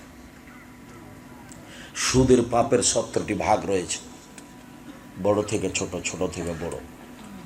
সবচেয়ে ছোট ভাগ হলো মার সাথে জেনা করলে যেমন পাপ হয়, পাপের জগতে কোনো পাপের ভাষা এরকম নয়। আপনাকে তো আমি বলছি মদ খারাপ, একদিন মদ খেলে 40 দিন ইবাদত কবুল হবে না, ও এক ব্যতিক্রম পাপ। একদিন মদ খেলে 40 দিন আল্লাহকে নিজের দিকে করা যাবে না, ও এক ব্যতিক্রম পাপ। একদিন মদ খেলে তার পাপটা হয়ে গেল সরস্বতী, ভগবতী, কালী, দুর্গাকে পূজা করার মতো, এ এক ব্যতিক্রম পাপ। তারপরে ভাষা এমনটা নয়, একদিন মদ খেলে ফলাফল জাহান্নাম। 4 শ্রেণীর মানুষ জান্নাতে যাবে না। 1, কোন বাপ মাকে মানে না যে দুই কাম্মার জুয়া খেলে যে, 1 মিনিট এই চলে, প্রত্যেক যেই খেলাতে টাকার হার জিত রয়েছে তার নাম জুয়া। পৃথিবীর যে কোনো স্থানে যে কোনো খেলায় যদি টাকার হার জিত থাকে তার নাম হলো জুয়া। টাকার হার জিত নেই, শরীর চর্চা আছে, তখন খেলা জায়েজ। যেমন ফুটবল, ভলিবল, ক্রিকেট, টাকার হার জিত নেই কিন্তু শরীর চর্চা আছে, তখন জায়েজ। টাকার হার জিতও নেই, শরীর চর্চাও নেই, বসে বসে চলে, এই খেলা বেশি খারাপ। আল্লাহ রসুল বলছেন, মান লাইবাবেন নারদেশির ফাঁকা দাঁত খালা ইয়াদাহু দামে খিঞ্জির।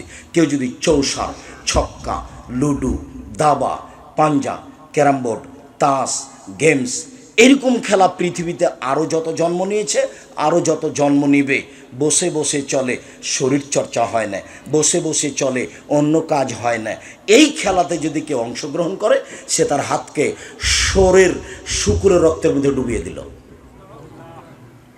কার মধ্যে ডুবালো? শুকুরের শরীর রক্তের মধ্যে ডুবিয়ে দিল। তার মানে বসে বসে চলে, কোনো কাজ হয় না, তাসবিহ তাহলিল হয় না, শরীর চর্চা হয় না, সামাজিক কাজ হয় না। ইসলাম কোনো মানুষকে বসে খেতে দিবে না। এই ছেলে বসে আছো কেন? তাস খেলাচ্ছ কেন? এই ছেলে বসে লুডু খেলাচ্ছ কেন? এটা কোন ঢং? এই ছেলে তোমাকে বলছি, তোমার ওই তাস খেলার ক্যারাম বোর্ডটা ভেঙে ঘুমাবা। বক্তব্যের সঙ্গে মুনাফিকি করিও না, মুনাফিকি করে কোনো লাভ নেই। তুমি যদি ভেঙে ঘুমাও তাহলে তুমি আসলেই বক্তব্য শুনেছ, তুমি একজন মুসলিম। মুসলিম মানে মেনে নেওয়া, ইসলাম মানে ওর ধর্ম, ওর ধর্মের নাম ইসলাম। আর মুসলিম মানে মেনে নিয়েছি। চৌসার, ছক্কা, লুডু, দাবা, পাঞ্জা, ক্যারাম বোর্ড, তাস, গেমস যেগুলো বসে বসে চলে, এগুলো শরীয়ত খুব শক্তভাবে দেখেছে। মধ্যখানে একটা কথা বারবার আঘাত করছে, আপনার স্ত্রীকে বলে এসেছি অনেক কিছু, তারপর আমি কষ্ট পাচ্ছি একটু না বললে। আপনার স্ত্রী আপনার বাচ্চার হাতে গেমস খেলতে দিয়েছে, বাচ্চাকে একটা মোবাইল, আর আপনার স্ত্রী স্টার জালসা নিয়ে বসে আছে। এ হস্তিনী বউ, আমি আপনাকে কষ্ট দিতে চাই না বারবার বলে, আমি আপনার বউ ভালো হোক এটাই আমি চাচ্ছি, আপনার বউ ভালো হোক এটাই আমি চাচ্ছি। যদি সত্যিই সংসারকে সুন্দর করতে চান, সরকারের দোষ দিয়ে কোনো লাভ নেই। আপনি তো আপনার পরিবারের মালিক, আপনি আপনার পরিবারকে কন্ট্রোল করবেন। আল্লাহ বলছেন, কু আনফুসাকুম ওয়া আহলিকুম নারা, তুমি নিজেকে জাহান্নাম থেকে বাঁচাও, তোমার পরিবারকে বাঁচাও। আপনাকে তো জনগণের দায়িত্ব দেওয়া হয়নি। মৌলানা সাহেব দিয়ে জাহান্নাম উদ্বোধন হবে, মৌলানা সাহেবকে দিয়ে কি হবে? জাহান্নাম উদ্বোধন হবে। বিপদে মৌলানা সাহেব আছে, বিপদে কে আছে? মৌলানা সাহেব আছে। তো মৌলানা সাহেবের হলো মোহাম্মদ সাল্লাল্লাহু আলাইহি ওয়াসাল্লামের কথা জাতির কাছে পৌঁছাতে হবে। কেসা কাহিনী বলতে পাবে না, কে কি করলো এটা বলতে পাবে না, ওকে মোহাম্মদ সাল্লাল্লাহু আলাইহি ওয়াসাল্লামের কথা পৌঁছাতে হবে। ঠিক ঠিক ঠিক ঠিক এভাবে বলছেন আল্লাহর নবী। পৃথিবীর আলেম ওলামা শুনে রাখো, বাল্লিগু আন্নী ওয়ালা আয়া, আমার একটি কথা জানা থাকলে অন্যকে বলো। পৃথিবীর মানুষ, আমার একটি কথা জানা থাকলে অন্যকে বলো। বানে ইসরায়েলের কাহিনী বলো, কোনো দোষ নেই। মান কাযাবা আলাইয়া মুতাআম্মিদান ফালিয়াতাওবা মাক্কাদাহু মিনান নার। কেউ যদি কোনো কথা আমার নামে বলে, সেই কথা যদি আমার না হয়, কেউ যদি কোনো কথা ধর্মের নামে বলে, সেটা যদি আমার না হয়, কেউ যদি কোনো কথা আমার নামে বলে, সেটা যদি আমার না হয়, তাহলে তার থাকার জায়গায় জাহান্নাম। জুব্বা যত বড়ই হোক, পাগড়ি যত বড়ই হোক, বিচার মাঠে রেহাই হবে না। যার জন্য মুখ খুলতে পাবে না রাসূলের কথা ছাড়া। নিজেকে বাঁচাতে হবে, পরিবারকে বাঁচাতে হবে, এটা আমার জিম্মেদারি। মৌলানা সাহেবের জিম্মেদারি নিজেকে, পরিবারকে, সমাজকে। নিজেকে, পরিবারকে, সমাজকে। উনি কেমন দাওয়াত দিচ্ছেন সেটা বিচারের মাঠে ফলাফল হবে। এই ছেলে, আমরা আলোচনার শেষের দিকে চলে আসলাম। সুদের আলোচনায় একটা লম্বা হাদিসের একটা অংশ বলবো, সেই জন্য হাদিসটা আমি মুখে বলছি। হাদিস বুখারী মুসলিম, আমার দিকে এক খেলে চেয়ে থাকবেন। যারা একটা কথা আসবে সুদের ব্যাপারে, এদিকে দেখেন। সামর ইবনে জুনদুব রাদিয়াল্লাহু তাআলা আনহু বলেন, আল্লাহর নবী ফজরের সালাত আদায় করেই আমাদের দিকে মুখামুখি বসতেন, আমাদের জিজ্ঞাসা করতেন, তোমরা স্বপ্নে কিছু দেখেছো কি? আমরা কেউ কিছু দেখলে বলতাম, তখন তিনি স্বপ্নের তাবির করে দিতেন। বলতেন তোমার স্বপ্নের তাবির এই, তোমার স্বপ্নের তাবির এই। তো একদিন তিনি আমাদেরকে জিজ্ঞাসা করলেন, সঙ্গী সাথী, গত রাত্রে স্বপ্নে কেউ কিছু দেখেছ? আমরা বললাম জি না। তখন তিনি বলছেন, শোনো শোনো, আমি দুইজন লোককে দেখেছি। তারা আমার কাছে আসলো, দুই হাত ধরলো, ধরে নিয়ে চলে যাচ্ছে বাইতুল মুকাদ্দাসের দিকে। যেতে যেতে দেখছি একটা লোক বসে আছে আর একটা লোক দাঁড়িয়ে আছে। যে লোকটা দাঁড়িয়ে আছে তার হাতে একটা লোহার বাঁকা লাঠি রয়েছে, মুখের ডান দিক দিয়ে ঢুকিয়ে চিরে পিছন দিকে নিয়ে যাচ্ছে, আবার বের করে মুখের বাম দিকে লাগাচ্ছে। তো বাম দিক চিরতে না চিরতে দেখে ডান দিক ঠিক হয়ে গেছে, আবার বের করে ডান দিকে নিয়ে আসছে। আমি বললাম মা যা, এ কি দৃশ্য! তো তারা দুজন বলছেন চলতে থাকে চলতে থাকে। তো আমি কিছু না বলে চলতে থাকলাম। চলতে চলতে দেখছি যে একটা লোক চিত হয়ে শুয়ে আছে, আর একটা লোক পাশে দাঁড়িয়ে আছে, তার হাতে একটা বড় পাথর আছে। মারছে পাথর তার মাথার উপরে, মাথা একবারে ভেঙে চৌচির হয়ে যাচ্ছে, পাথরটা ছিটকে দূরে চলে যাচ্ছে। ও পাথরটা আনতে যাচ্ছে, আনতে না আনতে দেখে মাথা ঠিক হয়ে গেছে, আবার মারছে। তা আমি বললাম এ কি দৃশ্য, ব্যাপারটা কি, এ কোন শাস্তি, তো কি ব্যাপার? তারা দুজন বললেন চলতে থাকেন। আমি কিছু না বলে চলতে থাকলাম। আস্তে আস্তে দেখি একটা গর্তের মতো, চুলহার মতো একটা গর্ত, উপরের দিক সংকীর্ণ, নিচের দিক প্রশস্ত। দেখি তার ভিতরে আগুন জ্বলছে, দাদা দাদা দাদা করে আগুন উপরে চলে যাচ্ছে, আবার নিচে যাচ্ছে। দেখি তার ভিতরে পুরুষ এবং নারী উলঙ্গ অবস্থায় জমা ধরে আছে, উলঙ্গ অবস্থায় দুইজন করে জমা ধরে আছে, দাদা দাদা দাদা করে উপরে চলে যাচ্ছে, আবার নিচে আসছে, আবার উপরে যাচ্ছে, আবার নিচে আসছে। আমি বললাম এ কি? তারা দুইজন বলেন চলতে থাকে। আমি কিছু না বলে চলতে থাকলাম। আস্তে আস্তে দেখি একটা নদী, নদীতে পানি নেই, শুধু রক্ত রক্ত, পানি নেই। তো দেখছি নদীর পাশে একটা লোক দাঁড়িয়ে আছে, হাতে পাথর আছে, আর মাঝামাঝিতে একটা লোক আছে, খুললো মারা দেয় এক রোজা। যতবার উঠার চেষ্টা করছে, পাশ থেকে পাথর মেরে তার মুখটাকেও ভেঙে দিচ্ছে। পাশের লোকটা যতবার চেষ্টা করছে উঠার, ততবার পাথর দিয়ে তাকে রক্তের মাঝামাঝিতে করে দিচ্ছে আর মুখটা ভেঙে দিচ্ছে। আমি বললাম এ কি? তারা দুজন বললেন চলেন, চলতে থাকেন। তো আমি কিছু না বলে চলতে থাকলাম। দেখি একটা বাগান, সবুজ বাগান, অনেক বড়। দেখি গাছ, একটা অনেক বড় গাছ বাগানের ভেতরে। গাছের পাশে একটা বৃদ্ধ মানুষ বসে আছে, বৃদ্ধ মানুষ, তার সামনে দেখি অনেকগুলো বাচ্চা ছেলে আছে। দেখি পাশে একটা লোক দাঁড়িয়ে আছে, তার হাতে একটা লোহার বাঁকা লাঠি আছে, এইভাবে আগুনকে উত্তেজিত করছে। এটা আমি দেখতেই তারা দুজন উপর দিকে নিয়ে চলে গেল, একটা ঘরে ঢোকালো। এত সুন্দর ঘর আমি কোনোদিন দেখিনি। ঘরে আছে যুবক, ঘরে আছে যুবতী, ঘরে আছে মহিলা, ঘরে আছে পুরুষ, ঘরে আছে বৃদ্ধ মানুষ, সব ভর্তি। বের করে নিল, আরও উপরে নিয়ে গেল আর একটা ঘর, আল্লাহু সামাদ। পরের ঘরটা আগের ঘরের চেয়ে আরও সুন্দর।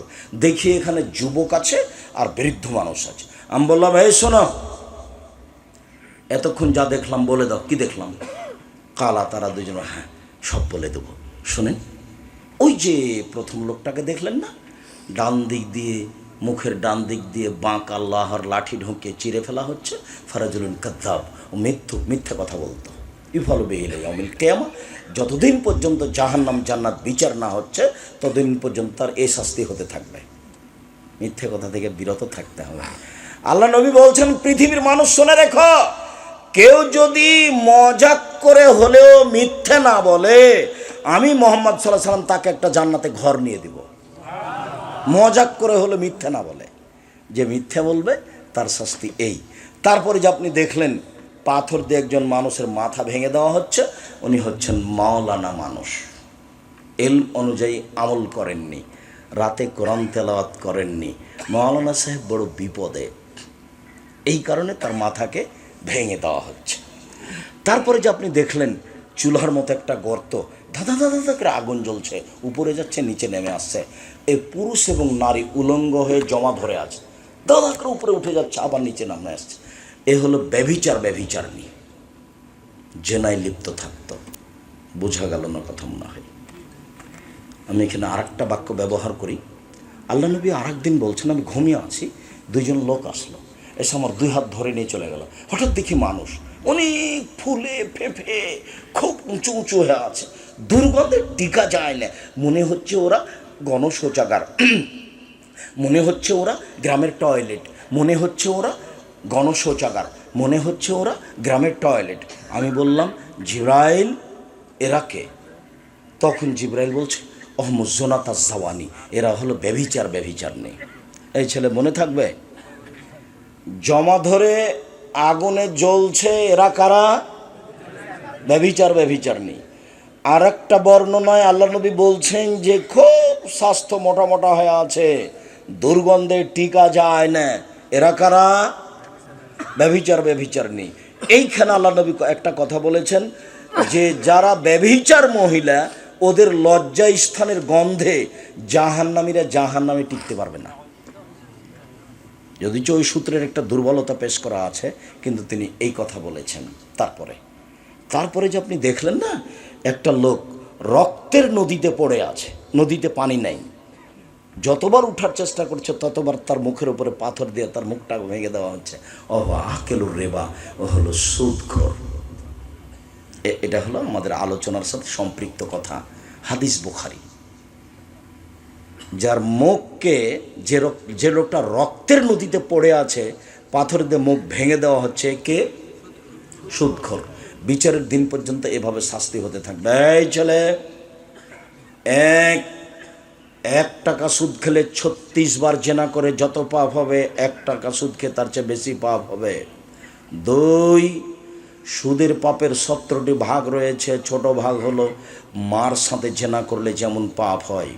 3, কে যদি সুদ খায় তাহলে তাকে রক্তের নদীতে ফেলে দিয়ে এইভাবে শাস্তি দেওয়া হবে। মনে রাখতে হবে, 24 ঘন্টার মধ্যে সুদের লেনদেন বন্ধ করতে হবে, কিস্তি বন্ধ করতে হবে, লোন নিয়ে বাড়ি গাড়ি করতে হবে না, বউকে খুশি করতে হবে না, ছেলে মেয়েকে খুশি করতে হবে না।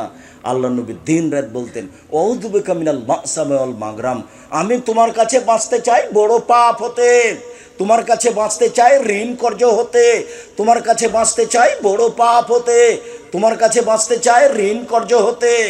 ঋণ কর্জ ভিন্ন জিনিস। জানাজা রেডি, আল্লাহ রসুল শুরু করবেন। এর ঋণ আছে নাকি? জি আছে। তাহলে গেলাম আমি, তোমরাই জানাজা করো। যার ঋণ আছে তার জানাজা হবে না। হুজুর পড়িয়ে দিয়েছে না তো, হুজুর টাকা দিয়ে তারা রেখেছে, সেই জন্য। আপনি আমাকে বলেন তো দেখি, আমার জীবনে এমন কোনো দিন আসেনি, এই দীর্ঘ জীবনে আমি 90 সাল থেকে শিক্ষকতা করি। 88 আগস্টের 20 তারিখ রোজ বুধবার, পরিস্থিতি আমাকে কোনো দিন চাপ দিয়ে কোনো কথা করিয়ে বলতে পারিনি, সাহসই রাখে না, ওই হিসাবে আমি করি না। আল্লাহ আমাকে এমন ভালোভাবে রেখেছে, আপনার টাকা দিয়ে আমাকে চলতে হবে এরকম আমার কোনো দিন পার হয়নি। আমি আপনাকে টাকা দিতে প্রস্তুত ইনশাআল্লাহ, ওই হিসেবে আমি করি না। যার কারণে আমি কোনো দিন এই বিপদের মধ্যে আল্লাহ আমাকে ফেলেননি। আমি আমার জীবনে কোনো দিন অপ্রয়োজনীয় বাক্য বলি না, আমার জীবনে আমি কোনো দিন মাঝহাব নিয়ে কথা বলিনি, আমার জীবনে আমি কোনো দিন সরকার নিয়ে কথা বলিনি। আমি মানুষের সামনে দাঁড়ালে বসলে বিষয়ভিত্তিক কথা বলি, যা বলছি। সুদের পাপ মহাপাপ, সুদের পাপ মহাপাপ। সুদ মানে হলো টাকাকে নিজস্ব গতিতে না রাখা। টাকার নিজস্ব গতি কি? বিনিময়ে ব্যবহার হবে। 1 কেজি বেগুন নিয়েছি, বিনিময় কি দিব? টাকা। যদি টাকা দিয়ে যদি টাকা নিই তাহলে ওর উপরে জুলুম করা হলো। যদি টাকা দিয়ে টাকা নিই তাহলে টাকাকে নিজ গতিতে ব্যবহার হতে দেওয়া হলো না, ওর উপরে জুলুম হলো। এখন সমাজ নিঃস্ব হবেই। তখন আল্লাহ বলেছেন ওর টাকা কমে যাবে, আল্লাহর নবী বলেছেন ও নিঃস্ব হবে। হাদিস এবং কোরআনের সমন্বয়ে আব্দুর রাজ্জাক বিন ইউসুফ বলেছেন তাকে একদিন ভিক্ষা করে খেতে হবে, সে একদিন ভিক্ষুক হবেই। হয় সে ভিক্ষা করবে, না হয় তার ছেলে করবে, না হয় তার ছেলে করবে। সুদের টাকা থাকবে না। আল্লাহ বলেছেন কমে যাবে, নবী বলেছেন নিঃস্ব হবে। যেহেতু নিঃস্ব, কাজে দেশের সব টাকা 2-1 জনের কাছে চলে যাবে, বাকি লোক নিঃস্ব হয়ে যাবে। পৃথিবীর টাকা 2-1টা দেশে চলে যাবে, বাকি দেশগুলি দেউলিয়া হয়ে যাবে। এটা হলো সুদের ফলাফল। চলে, সুদের নিজস্ব গতি কি? ওকে বিনিময়ে ব্যবহার হতে হবে, একটা দিয়ে একটা নিতে হবে। যদি টাকা দিয়ে টাকা নেওয়া হয় তাহলে টাকার উপরে কি করা হবে? জুলুম করা হবে। তখন মানুষের টাকা কমে যাবে, আল্লাহ বলেন। তখন মানুষ নিঃস্ব হবে, আল্লাহর নবী বলেন।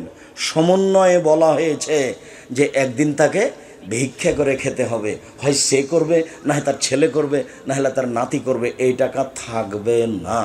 সুদ মহাপাপ। সুদের যে ভাষা ব্যবহার করা হয়েছে, অন্য কোনো পাপের সে ভাষা ব্যবহার করা হয়নি। মর্মে 24 ঘন্টার মধ্যে আপনার স্ত্রীকে কিস্তি বন্ধ করার জন্য অনুরোধ জানাচ্ছি। আপনাকে অনুরোধ জানাচ্ছি। শেষে বলেছি, আপনি আপনার বাপের জমিদারি দিয়ে খান, সমস্যা নেই। বাপের জমি আছে শত শত বিঘা, পাপ নাই। আপনি দেন, লিজ দেন। লিজ বুঝেন? ভাড়া দেওয়া। কট রাখা না যায়, কট রাখা যাবে না, বন্ধক রাখা যাবে না। 20,000 টাকা দিয়ে নিয়ে একটা লোকের কাছে জমি রেখেছেন, 3 বছর পরে টাকাও ফেরত নেবেন, জমিও নেবেন, এটা চলবে না। লিজ জায়েজ, ভাড়া জায়েজ। এই জমি আপনি 20,000 টাকায় 1 বছরের জন্য খেতে দিলেন, বছরও শেষ, টাকাও শেষ, এর নাম ভাড়া। বাপের জমিদারি আছে, জমি ভাড়া দিয়ে খান। বড় শিক্ষা অর্জন করেছেন, চাকরি করে খান। এগুলো যদি পথ না থাকে, দিন মজুরি করে খান।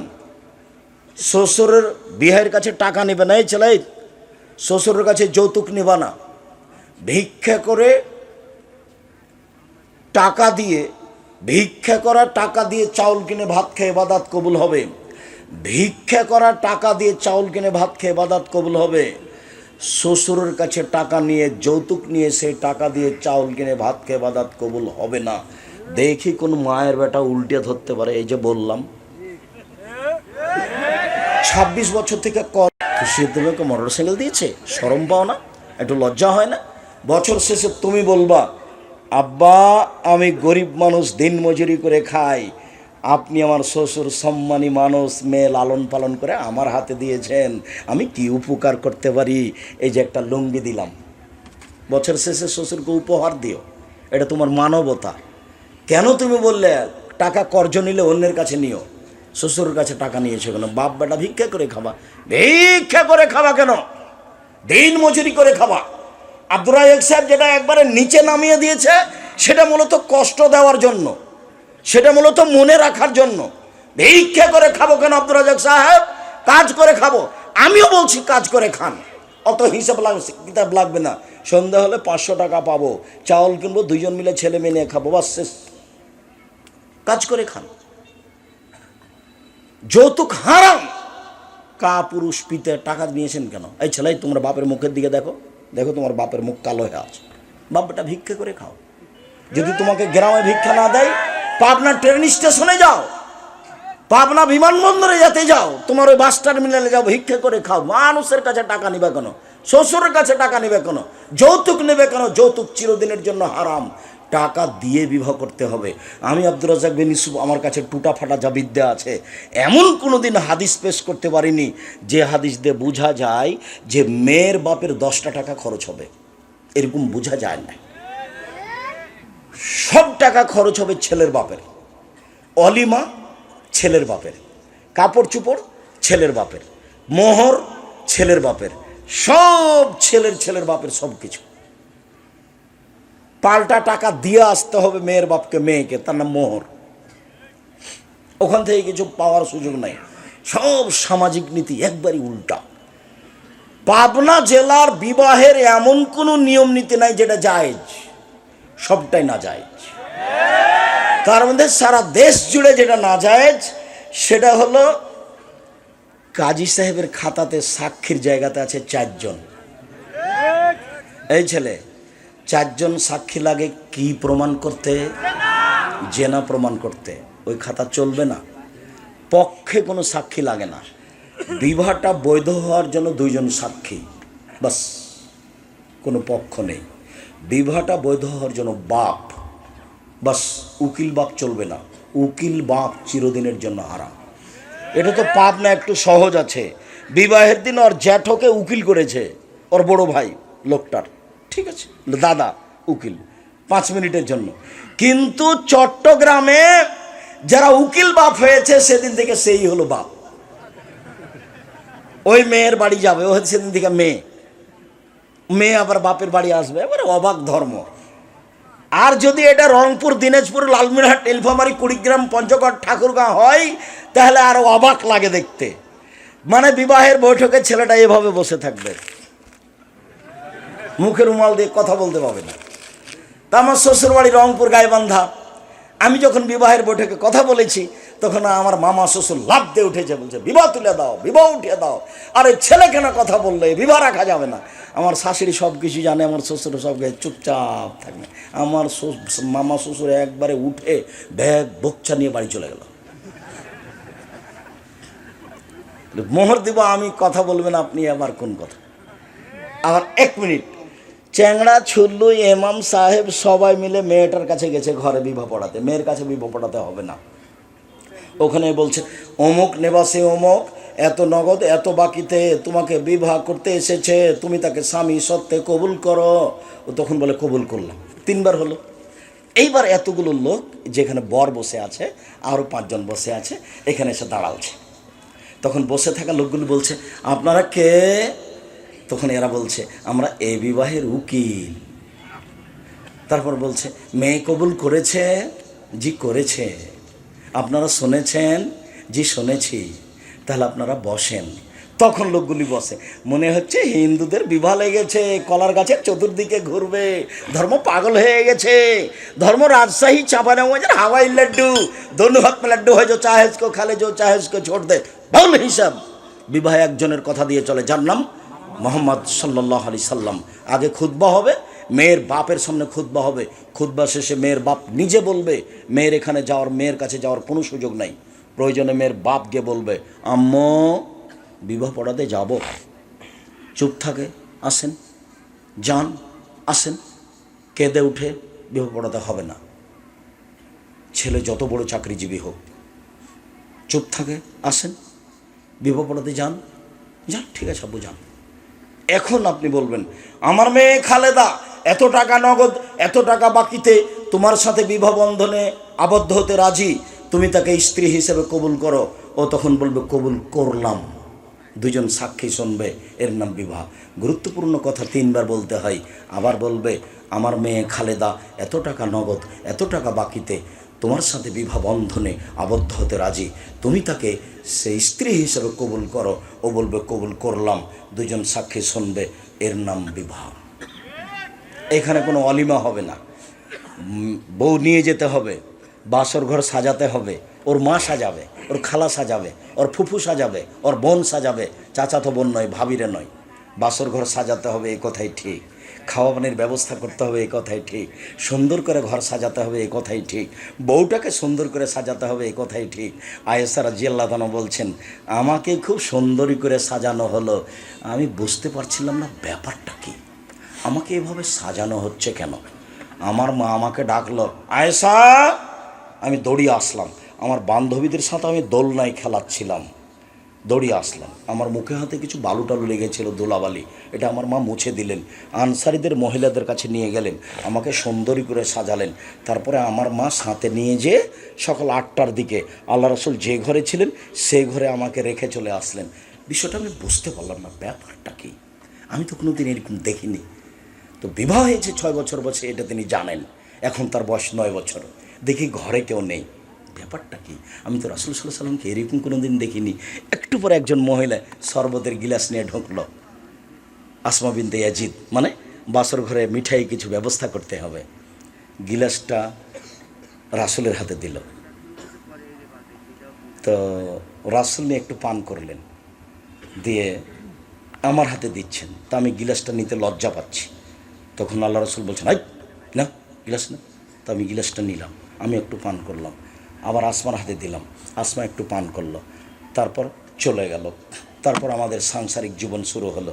মাথায় হাত দিয়ে দোয়া পড়তে হবে, স্ত্রীর মাথায় হাত দিয়ে দোয়া পড়তে হবে, সাংসারিক জীবনে যেতে হবে। বিসমিল্লাহি আল্লাহুম্মা জান্নিবনা শয়তান ওয়া জান্নিবি শয়তান মা রাযাকতানা। হে আল্লাহ, তোমার নামে আমরা সাংসারিক জীবনে যাচ্ছি, আমাদের উভয়ের মিলনে যদি কোনো সন্তান হয় আমাকে রক্ষা করো, আমার স্ত্রীকে রক্ষা করো, সন্তানকে রক্ষা করো। এই বলে আপনি সাংসারিক জীবনে যাবেন, তখন আর সন্তানের কোনো ক্ষতি হবে না। সম্মানিত দিনী ভাই বোন, যেদিন আদর্শ পরিবার নিয়ে আলোচনা হবে সেদিন এ বিষয়ে আলোচনা হবে। আপাতত আজকের মতো কথা এখানে শেষ করছি। এই ছেলে 2-3টা কথা। তার প্রথম কথা হলেই আপনার ভালোবাসাকে আমি স্বাগতম জানাই, জাযাকুমুল্লাহ খাইর। দূর দূরান্ত থেকে এসেছেন, দীর্ঘ সময় ধরে একবারে চুপচাপ কথা শুনলেন, আমি আপনাদের শুকরিয়া আদায় করি, জাযাকুমুল্লাহ খাইর। তারপরে হলে এই যে এদেশের সর্বোচ্চ প্রতিষ্ঠান জামিয়া সালাফিয়া, 5,000 ছেলে মেয়ে আছে, 410 জন ইয়াতিম আছে। চলে জামিয়া সালাফের জন্য আন্তরিকভাবে দোয়া করতে হবে। দেশ বিদেশের 300 জন শিক্ষক আছেন, শিক্ষিকা আছেন, ইন্ডিয়ান শিক্ষক আছেন, মদিনা বিশ্ববিদ্যালয় থেকে এসেছেন সেসব শিক্ষক আছেন। তার নাম জামিয়া সালাফিয়া, যেটা রূপগঞ্জ নাজিগঞ্জে একটা মসজিদ তৈরি হচ্ছে 6 বিঘা জমির ওপরে, যার একতলায় 10,000 মানুষ সালাত আদায় করতে পারে। এই প্রতিষ্ঠানের সম্মেলন হচ্ছে সামনে মার্চের 7-8 সেদিন উপস্থিত থাকবেন। আর আমি বলেছি আমি দিন প্রচার করতে চাই মুখে, মিডিয়ায়, কলমে। কলম আমার সাথে আছে। আজকের কথাগুলি পাবেন উপদেশ বইয়ে এবং অন্যান্য বইয়ে। কে বড় লাভবান, কে বড় ক্ষতিগ্রস্ত, আদর্শ না দেয় আদর্শ পরিবার। ওই আবদুল্লাহর যে দেশ জুড়ে মক্তব চালু করব, এটা যে তার জীবন বাজি রেখে চেষ্টা, এর জন্য দোয়া করবেন। দেশ জুড়ে মক্তব চালু করবে শিক্ষা কার্যক্রম নিয়ে আর দাওয়াতি কার্যক্রম নিয়ে। তার একটা আদর্শ শিক্ষা বই আছে, সিলেবাস তৈরি করা আছে, সেগুলো নিয়ে যাবেন। আবদুল্লাহর মিন্নাতুল বারি বই আছে, ব্যতিক্রম বোখারির ব্যাখ্যা। আর জামিয়া সালাফের মুখপাত্র পত্রিকা মাসিক আল ইতেসাম পত্রিকা, সবাই পত্রিকাগুলি নিয়ে যাবেন। সম্মানিত দিনী ভাই বোন, শাহী পশ্চিমবঙ্গের বিভিন্ন প্রান্তের মানুষ আপনাকে সালাম দিয়েছে। ওয়ালাইকুম সালাম রহমতুল্লাহ। শুক্রিয়া। খুব আপনাকে দেখার তামাল লাগছে, একটু যদি বলেন। পশ্চিমবাংলার বাংলার লোকেরা আমাকে দেখার জন্য খুব আগ্রহী। আমি বাস্তব এখনো যেতে পারছি এরকম আমার মনে হচ্ছে না। পৃথিবীর বিভিন্ন দেশেই যাচ্ছি, কিন্তু ভারতে যেতে পারছি না। কবে যাব সেটা এখন বলতে পারছি না। আমার দিনী ভাই বোন সবাই বই স্টেজ থেকে নিয়ে, কোথায় বইগুলি আছে? সবাই হাতের ডানে আছে। দুয়ার বই আছে, সলাতের বই আছে, নামাজের পাশে। ও পৌরসভার মেয়র সাহেব আছেন। আচ্ছা আচ্ছা, কথা বলেন ভাইজান। যদি শুক্রিয়া। সবাই বই পুস্তকগুলো নিয়ে যাবেন, মেয়র সাহেব একটু কথা বলবেন। সুবহানাকাল্লাহুম্মা ওয়া বিহামদিকা আশহাদু আল্লা ইলাহা ইল্লা আনতা আস্তাগফিরুকা ওয়া আতুবু ইলাইক। আসসালামু আলাইকুম ওয়া রাহমাতুল্লাহ। সবাই বইগুলি নিয়ে যাবেন। না টাকা থাকলে একটা পত্রিকা হাতে নিয়ে যাবেন 30 টাকা দিয়ে। আসসালামু আলাইকুম।